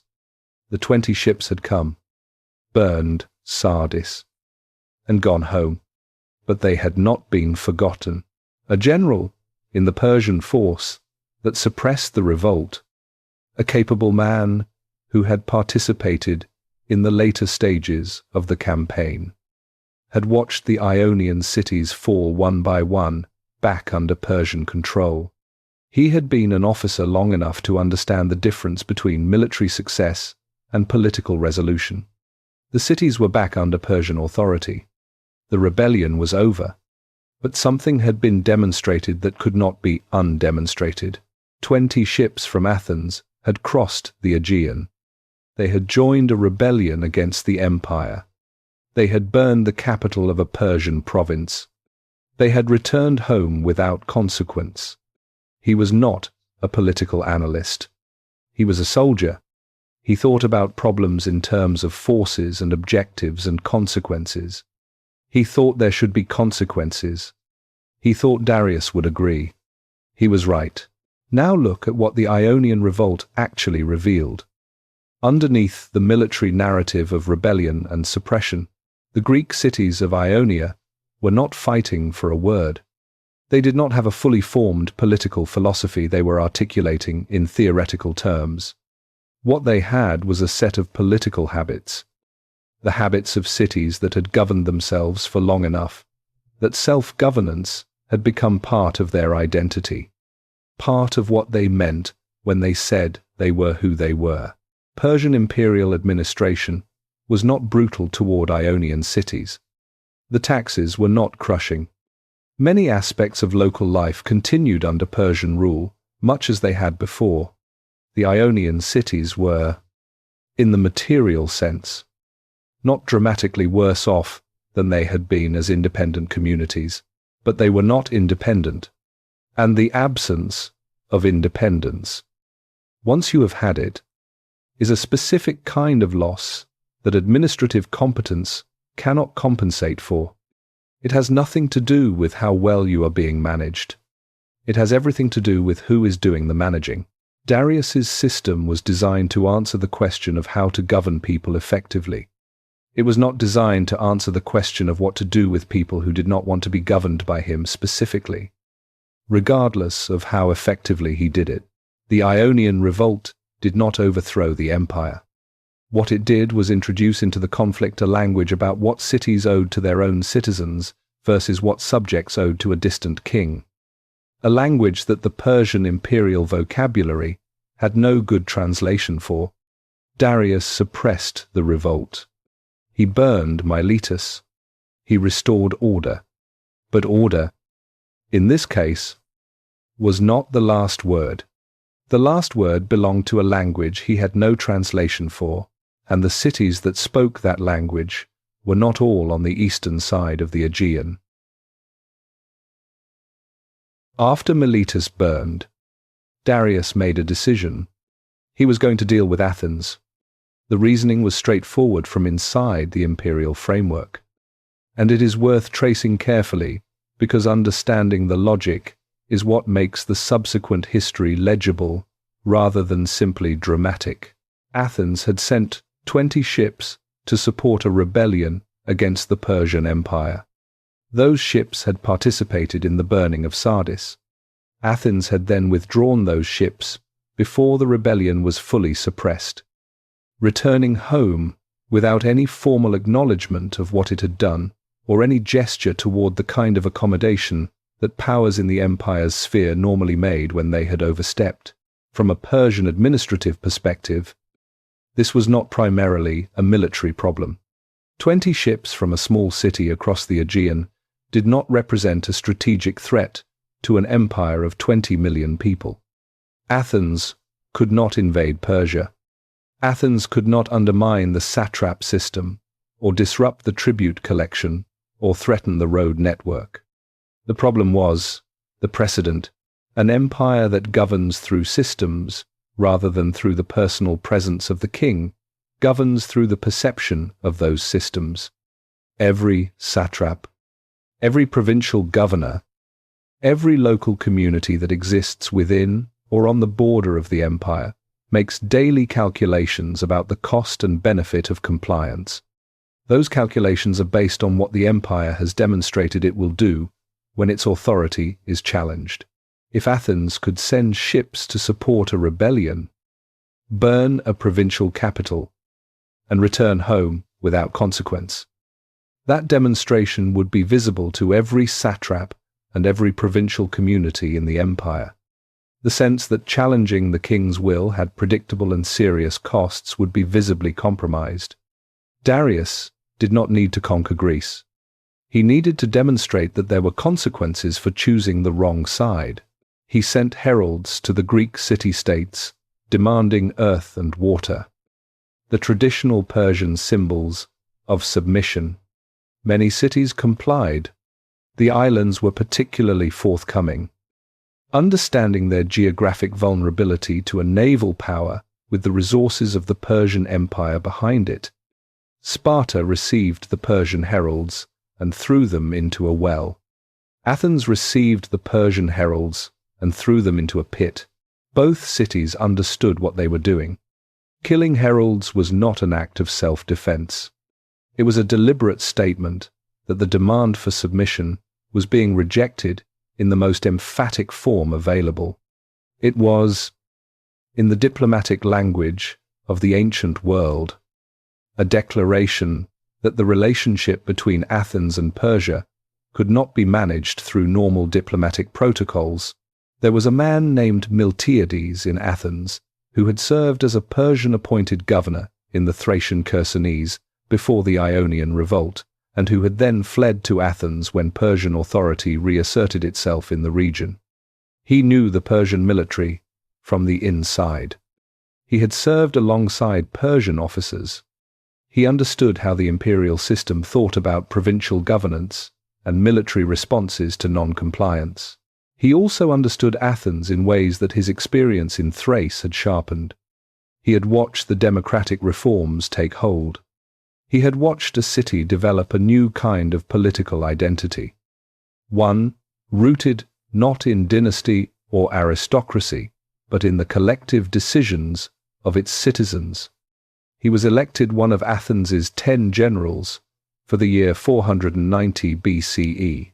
He spent much of that year thinking about how a city of comparatively modest size was going to respond when the most powerful empire on earth came across the Aegean to demonstrate the cost of non-compliance. He did not think the empire was coming to conquer Greece in the comprehensive sense. He understood enough about Persian strategy to know that a full-scale conquest of the Greek mainland was not what Darius had in mind.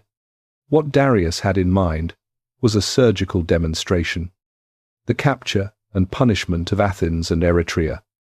the installation of compliant local rulers, and a return to the status quo that had existed before the Ionian revolt.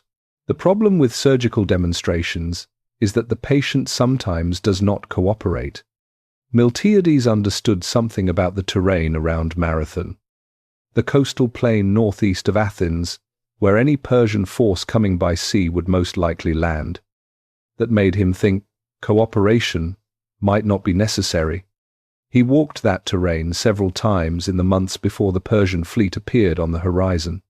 He was looking for the seam. Every military situation has a seam, a point where the strengths of one force and the vulnerabilities of another intersect in a way that creates an opening. Miltiades was looking for where the Persian system, which was optimized for certain kinds of fighting, was least prepared for what an Athenian force might do. He found it. He kept it to himself for now. In the way that commanders keep things to themselves, when the value of the insight depends entirely on the enemy not having it. He went back to Athens and waited for the horizon to produce what everyone knew it was going to produce. Across the Aegean, in Persepolis, Darius was managing an empire. He was dealing with reports from the eastern provinces about grain shortages. He was reviewing architectural plans for the next phase of Persepolis construction. He was adjudicating a dispute between two satraps about the boundaries of their respective jurisdictions. He was receiving tribute delegations from the far corners of the empire, listening to their reports, making decisions that would take weeks to travel to their destinations. The expedition to punish Athens was one item among many. It was an important item. It required substantial planning and resources. He had assigned it to experienced commanders, Datis and Artaphernes, with a force large enough for the objective. He expected it to succeed. He was also managing an empire. The expedition, from his perspective, was a response to a specific and limited problem. Athens had to understand that there were costs to certain choices. Once that was understood, the relationship between Athens and the Persian sphere could be reset on more appropriate terms. He had no reason to think the problem would be difficult to solve. He had every reason to think that the system he had built was equal to problems of this kind. He was not wrong about the system. He was wrong about what Athens would do when the system arrived on its beach. Darius did not go to Marathon himself. He sent his commanders with a force of sufficient size and instructions to burn Athens, capture its leadership, and return to Persepolis with a demonstration that the empire's reach extended as far as necessary. The fleet crossed the Aegean in the summer of 490 BCE. It stopped first at Eretria, the other city that had sent ships to support the Ionian revolt. Eretria was betrayed by internal factions and fell within days. Its population was enslaved and transported to Persia, where their descendants would live for generations in a village near Susa. Persians in every language and custom, except the one their great-grandparents had spoken. Then the fleet turned south, toward Marathon, toward a beach where a general named Miltiades had found his seam. Stand on the beach at Marathon on a clear morning in September and look east across the water. The bay is quiet. The mountains behind you are dry and brown at this time of year, the way Greek mountains are dry and brown at the end of summer. The plain stretching between the mountains and the sea is flat and narrow, a few kilometers wide at its broadest point, bounded on the south by a marsh that in 490 BCE was larger and wetter than it is today. It is not a dramatic landscape. It is the kind of place you pass through rather than stop at. Unremarkable, except for one morning in late summer, when something happened here that the people who survived it decided to remember forever. Now stand on the other side of the bay. You are a Persian officer. You have crossed the Aegean with one of the most formidable expeditionary forces of the age. You have just watched Eretria fall in 6 days, exactly as the planning assumed it would. The population has been loaded onto ships for transport to Persia. The city is burning behind you. The operation is proceeding according to every parameter that the planners in Persepolis established. You are not afraid. You have no reason to be afraid. Your force outnumbers the Athenians substantially. You have cavalry. You have archers in numbers that can darken the sky. You have commanders who have fought campaigns across 3 continents and who understand the mechanics of military force at a level that few people in the ancient world could match. The Athenians have sent a delegation to Sparta, asking for help. Sparta has a religious festival that prohibits military action until the moon is full. The full moon is still days away. The Athenian army that has assembled at Marathon does not have the numbers to match you in open battle and almost certainly knows it. You land your forces on the northern end of the bay. You wait. This is the detail that military historians have argued about for centuries. Why did the Persians wait? Why? Having landed a superior force within striking distance of Athens, did the commanders not immediately advance? Several explanations have been proposed. They were waiting for their cavalry to be fully disembarked. They were waiting for pro-Persian factions inside Athens to open the gates from within, which was part of the original plan. They were assessing the terrain. What we know is that they waited several days. And in those days, a conversation was happening in the Athenian camp that the Persian commanders did not know about and could not have anticipated. There were 10 Athenian generals, 1 from each tribe, collectively responsible for the decision of whether and how to fight. They were evenly split. 5 wanted to engage immediately. 5 wanted to wait, to use the time to improve their defensive position and hope that the strategic situation shifted in their favor. The tiebreaker was a man named Callimachus, the senior Athenian military official whose vote broke the deadlock. Miltiades went to Callimachus privately. He made an argument. He said the decision they were making was not a military decision alone. It was a decision about what Athens was. If they waited and negotiated, they might survive as a city. But they would survive as a city that had submitted, that had accepted the demonstration that Darius had come to deliver. If they fought and won, they would have proven something about what free people could do that no one had proven before. He said he could not promise they would win. He said he believed they could. Callimachus voted to fight. There was a soldier in the Athenian formation on the morning of the battle, a farmer from the inland district of Acharnae, whose name does not appear in any historical record. He was 31 years old. He had been farming the same land his father had farmed and his grandfather before that. Land that produced barley and olives in quantities that kept his family fed with a modest surplus for trade. He had voted in the assembly. He had voted on various decisions about how to respond to the Persian threat. He had been called up for military service and had come, because that was what citizens did.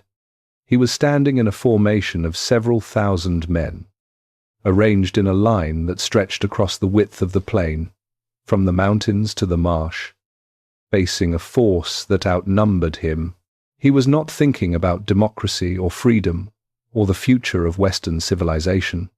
He was thinking about the man to his left and the man to his right, and the weight of the bronze shield on his arm, and the specific quality of the morning light over the mountains.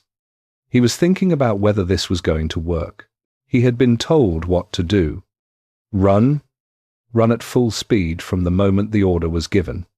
The purpose of the run, which Miltiades had explained to the tribal leaders, who had explained it to the file leaders, who had explained it to the soldiers, was to cover the distance between the Greek line and the Persian line before the Persian archers could do significant damage. Persian archery was devastating against stationary or slow-moving targets, against a formation running at full speed. The archers had a narrow window, and the arrows had less effect against bronze-armored men in motion than against men standing still. The order was given. He ran. The noise of several thousand men in bronze armor running across flat ground is something that has no modern equivalent. Ancient sources describe it as a sound the Persians had never heard before, a sound that initially confused them, because armies did not run at other armies. Armies marched at other armies, preserving formation and conserving strength for the fight. Running suggested either panic or madness. It was neither. The Athenian line hit the Persian center at full momentum. Now look at the battle from the Persian side. The Persian commanders had arranged their force in the standard deployment that had won battles across 3 continents. The strongest units at the center, lighter forces on the wings. The plan was to absorb the initial contact at the center, use the cavalry and the numerical superiority to overlap the Athenian flanks, and then collapse the Greek formation from both sides simultaneously. It was a good plan. It had worked before. What the Persian commanders did not anticipate was the wings. Miltiades had deliberately weakened the Athenian center and strengthened the flanks. The center was supposed to give ground. The flanks were supposed to push through quickly, faster than the Persian wings could absorb, and then turn inward. The Persian wings broke, not slowly, quickly enough that the Athenian flanks were turning inward before the Persian commanders fully understood that the wings had failed. The Persian center, which had been pushing forward with confidence, suddenly found Athenian soldiers appearing on both sides of it. The Persian center ran, not in complete rout. The Persian army was too professional and too experienced for complete rout from a single tactical reversal. They ran toward the ships with the controlled urgency of soldiers executing a retreat rather than fleeing in disorder. They made it to most of their ships. They lost several ships to Athenians who reached the beach fast enough to grab them. By ancient accounts, the Persian losses were substantially larger than the Athenian losses. A Persian officer, one of the senior commanders in the force, stood on the deck of his ship as the fleet reformed offshore and watched the beach recede behind him. He had been in military service for 20 years. He had fought in the Scythian campaign and in the suppression of the Ionian revolt and in the assault on Eretria. He had seen battles go badly before. He had never seen a battle go badly in quite this way. The tactical failure was understandable in retrospect. The weakened center, the strong flanks, the running attack that disrupted the archer screen, all of that was military information that could be processed and corrected. What he could not process was something harder to name. The Athenians had run at a professional Persian army, with the confidence of men who believed they were right to run at it, not the desperate courage of men who had no choice. The deliberate, organized, tactically sophisticated confidence of men who had decided what they were doing and why. He had fought people who were brave out of desperation, and people who were brave out of professional pride, and people who were brave because their king was watching. He had not fought people who were brave because they had voted to be there. He stood on the deck and watched the Greek coast grow smaller behind the fleet. He did not know how to write a report about that. He wrote a report about the tactical situation. Now here is what happened in the hours immediately after the battle. The Athenians buried their dead in a burial mound that still stands at Marathon today.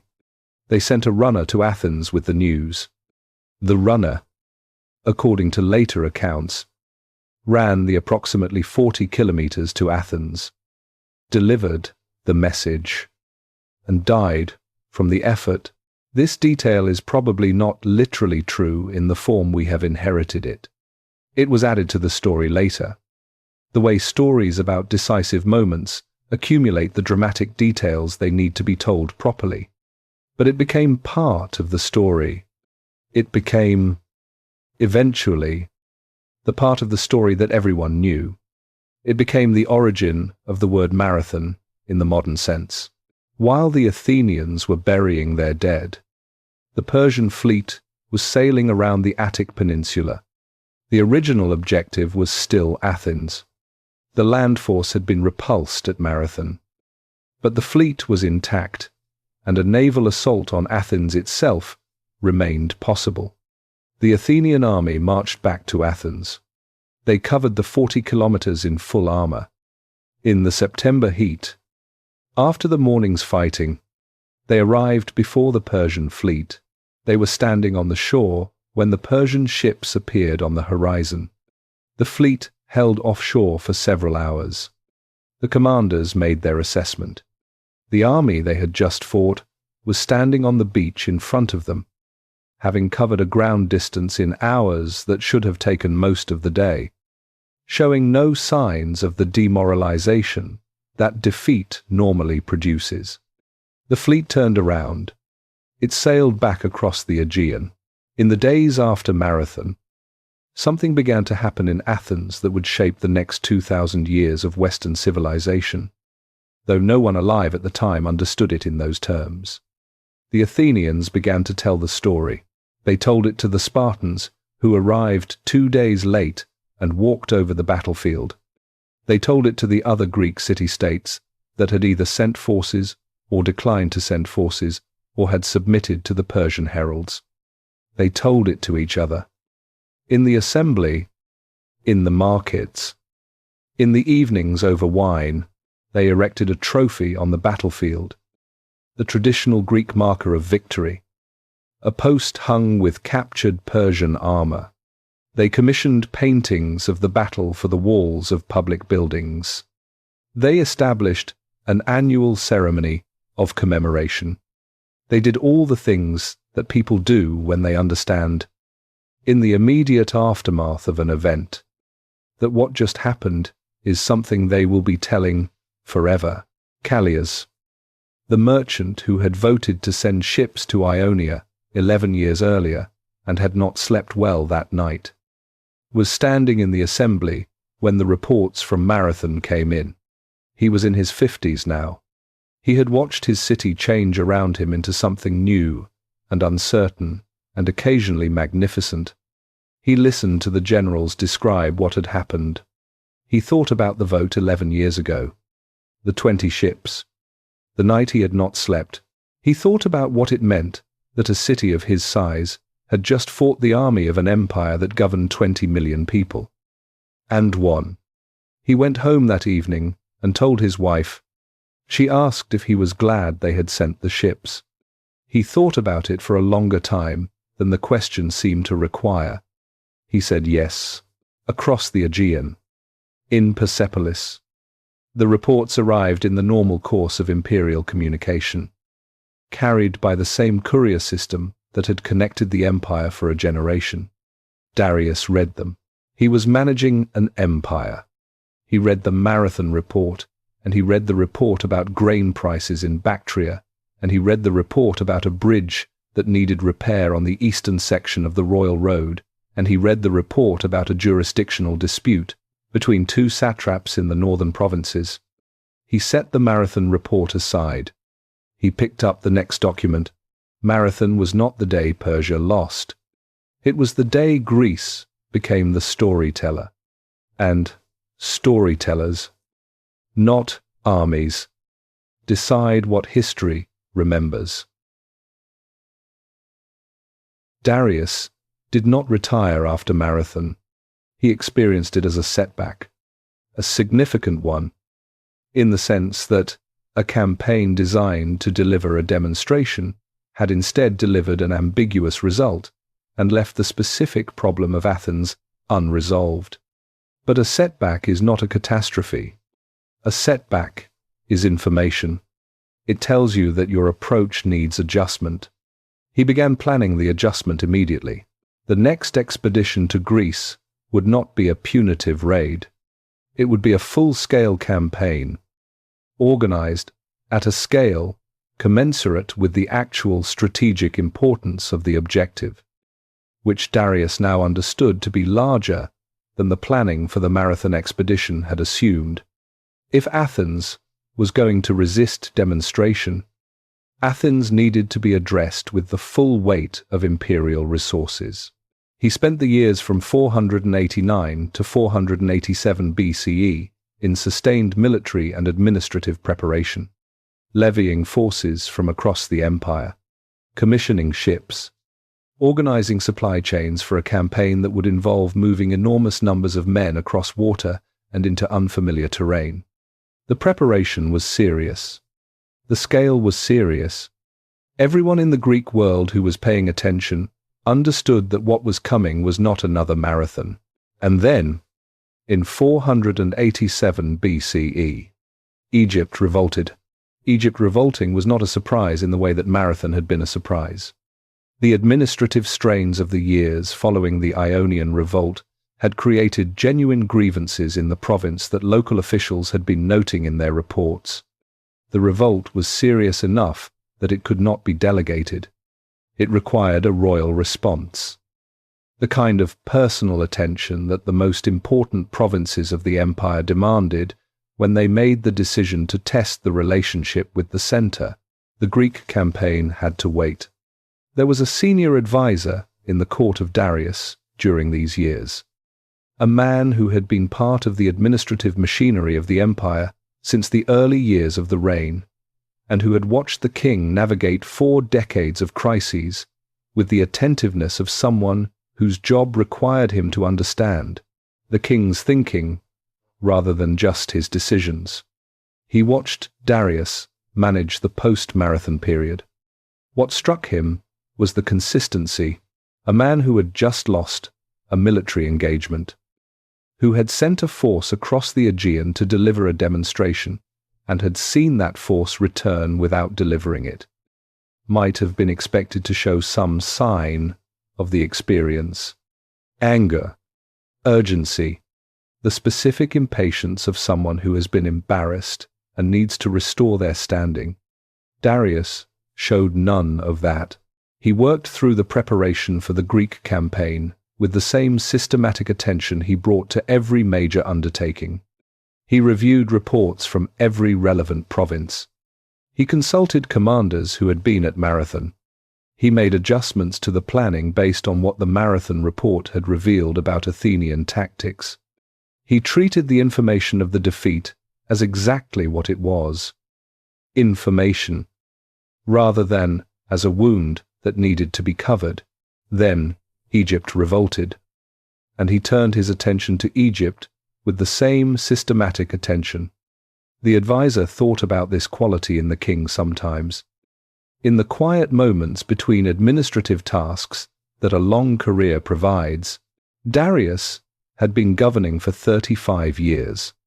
He had spent those years solving problems of a kind and at a scale that most human beings never encounter. He had suppressed 19 rebellions in his first year.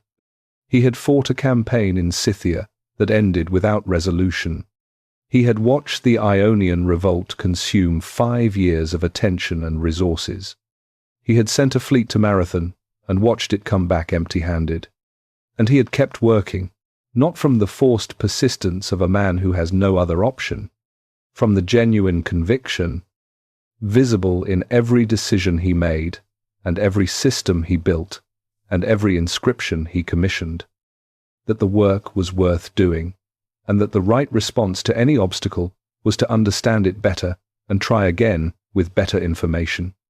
The advisor had served under 3 kings before Darius. He had watched what setbacks did to kings. What setbacks usually did was make them smaller, not in any obvious way, but in the specific way that men who have identified too closely with their own invincibility become smaller when that invincibility is visibly compromised. They become more cautious in ways that look like wisdom but are actually fear. They become harder to advise because the advice most needed is the advice most threatening to the image they are trying to protect. Darius did not become smaller after Marathon. He became, if anything, more precise, as if the setback had clarified something, removed some layer of assumption that had been operating beneath the planning, and left him with a cleaner view of what the problem actually was. The advisor filed this observation in the place where careful observers file the things they cannot yet explain. He kept working. The preparations continued through 486 BCE. The Egyptian revolt was ongoing. The Greek campaign was being held in abeyance. Darius was in his middle 60s, an age at which the body had generally been asked to do more than it was designed to sustain indefinitely. He was still working, still reviewing reports, still making decisions, still building the incremental architecture of a campaign he intended to conduct personally, because the Greek problem had grown to a size that required the king's presence rather than the king's delegation. In the late autumn of 486 BCE, Darius died. The cause is not recorded in any surviving source with enough specificity to be useful. He was old. He had spent decades in conditions that were not gentle to the body. The ancient sources say he died of illness, which, in the context of a man in his middle 60s who had been governing an empire under constant stress for 36 years, could mean almost anything. He died at Persepolis. In the palace complex he had spent his reign building, surrounded by the administrative machinery of the world's largest empire. With the preparations for the Greek campaign still in progress, and Egypt still in revolt, and a list of unfinished business, long enough to occupy several successors, his son Xerxes buried him in a tomb cut into the cliff face at Nakhsha-Rostam, a few kilometers north of Persepolis. The tomb is still there, a rectangular facade carved into the vertical rock face, with images of Darius receiving the blessing of Ahura Mazda carved above the door. Below the tomb, if you stand in the right place, you can see across the plain to the terrace of Persepolis, still under construction when Darius died, still rising above the landscape in the way that he had planned it to rise. He did not see it finished. He had started it knowing he would not see it finished.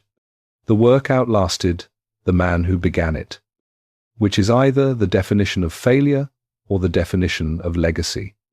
Depending on what you believe buildings are for, Darius did not die defeated.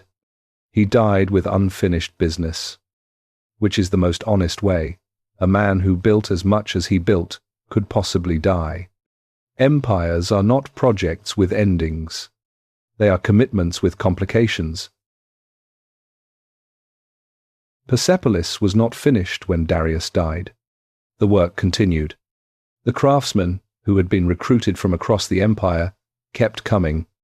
The clay tablets kept recording their wages, their rations, their names.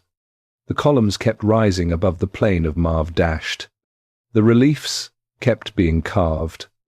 The 23 delegations, still walking in their eternal procession up the stairs, bringing their gifts, acknowledging the order of things. Xerxes finished what his father started, more or less. He added his own structures to the complex. He put his own name on walls that his father had left blank. He extended the argument in stone that Darius had begun. The empire continued after Xerxes, through Artaxerxes and Darius II, and several more kings whose administrative records show an empire that kept functioning, kept managing its diversity, kept maintaining the roads and the relay stations and the tribute system that Darius had built. It lasted 200 years after Darius died. 200 years is a long time. It is longer than most empires managed to sustain the level of administrative coherence that the Achaemenid Empire maintained through most of its history. 200 years of roads and law and religious accommodation, and the systematic management of the most diverse collection of peoples that the ancient world had ever placed under a single administration. Then Alexander arrived. Alexander III of Macedon crossed into Asia in 334 BCE and spent the next 11 years dismantling the Persian Empire, battle by battle, province by province, treasury by treasury. He was 22 when he started. He was not quite 33 when he died. In Babylon, having conquered more territory faster than any commander in recorded history. In 330 BCE, Alexander and his army arrived at Persepolis. What happened next is described differently by different ancient sources. In one version, Alexander decided deliberately to burn the palace as an act of retribution for the Persian burning of Athens 150 years earlier. In another version, a woman named Thais stood up at a banquet and made a speech, and the assembled company, drinking heavily, decided that the right moment for vengeance had arrived. In both versions, Alexander himself threw the first torch. The palace burned through the night. The timber that the Lebanese carpenters had fitted with such care 200 years earlier caught quickly. The painted plaster on the walls darkened and peeled. The cedar beams that held the roof of the Apadana fell. The 23 delegations carved into the staircase. The patient eternal procession of peoples, bringing their tribute, were exposed to the open sky for the first time since the roof was built. By morning, the greatest building complex in the ancient world was in ruins. The ruins are still there. The columns that survived the fire still stand above the plain. The staircase reliefs are still there, exposed to weather and visitors for the past 2,300 years. The delegations still walking, still bringing their gifts, still making their way toward a king who no longer exists. But Behistun was not at Persepolis. Behistun was in the Zagros Mountains, on the road between Babylon and the Iranian plateau, at 60 meters above the valley floor. No army passed through that valley without seeing it. No army could reach it. The cliff was too high for torches. The inscription was too high for chisels. It was still there when Alexander passed through. It was still there when the Parthians took over from the Macedonians. It was still there when the Sassanid Persians built their own empire. It was still there when the Islamic caliphates transformed the landscape of the Middle East. It was still there when European travelers first began describing it in the 16th and 17th centuries, reporting on a remarkable carving high on a cliff in western Iran that depicted a king standing on a man, with 9 figures roped together in front of him. Nobody could read it. The language had been dead for 2,000 years. The cuneiform script that Darius had used to carve his justification into the mountain was a system of writing that the world had forgotten so completely that scholars debated whether it was writing at all or simply decorative patterning. Then, in 1835, a British officer named Henry Rawlinson began climbing the cliff. Rawlinson was 25 years old, stationed in Persia as an advisor to the Persian army, and possessed of the specific combination of physical courage and intellectual obsession that produces either great scholars or great accidents. He had become interested in the inscriptions at Behistun. He understood that the inscription appeared to be written in multiple languages. He also understood something that earlier scholars had proposed, but not yet proven, if the multiple languages said the same thing. And, if one of those languages could be identified, the inscription was a potential key to deciphering the entire cuneiform writing system. He made his first ascent using a narrow ledge below the inscription, pressing himself against the cliff face to copy the old Persian column. The ledge was not wide enough for comfort. The cliff face above him was sheer. Below him was a drop that had no good outcome. He copied the old Persian text.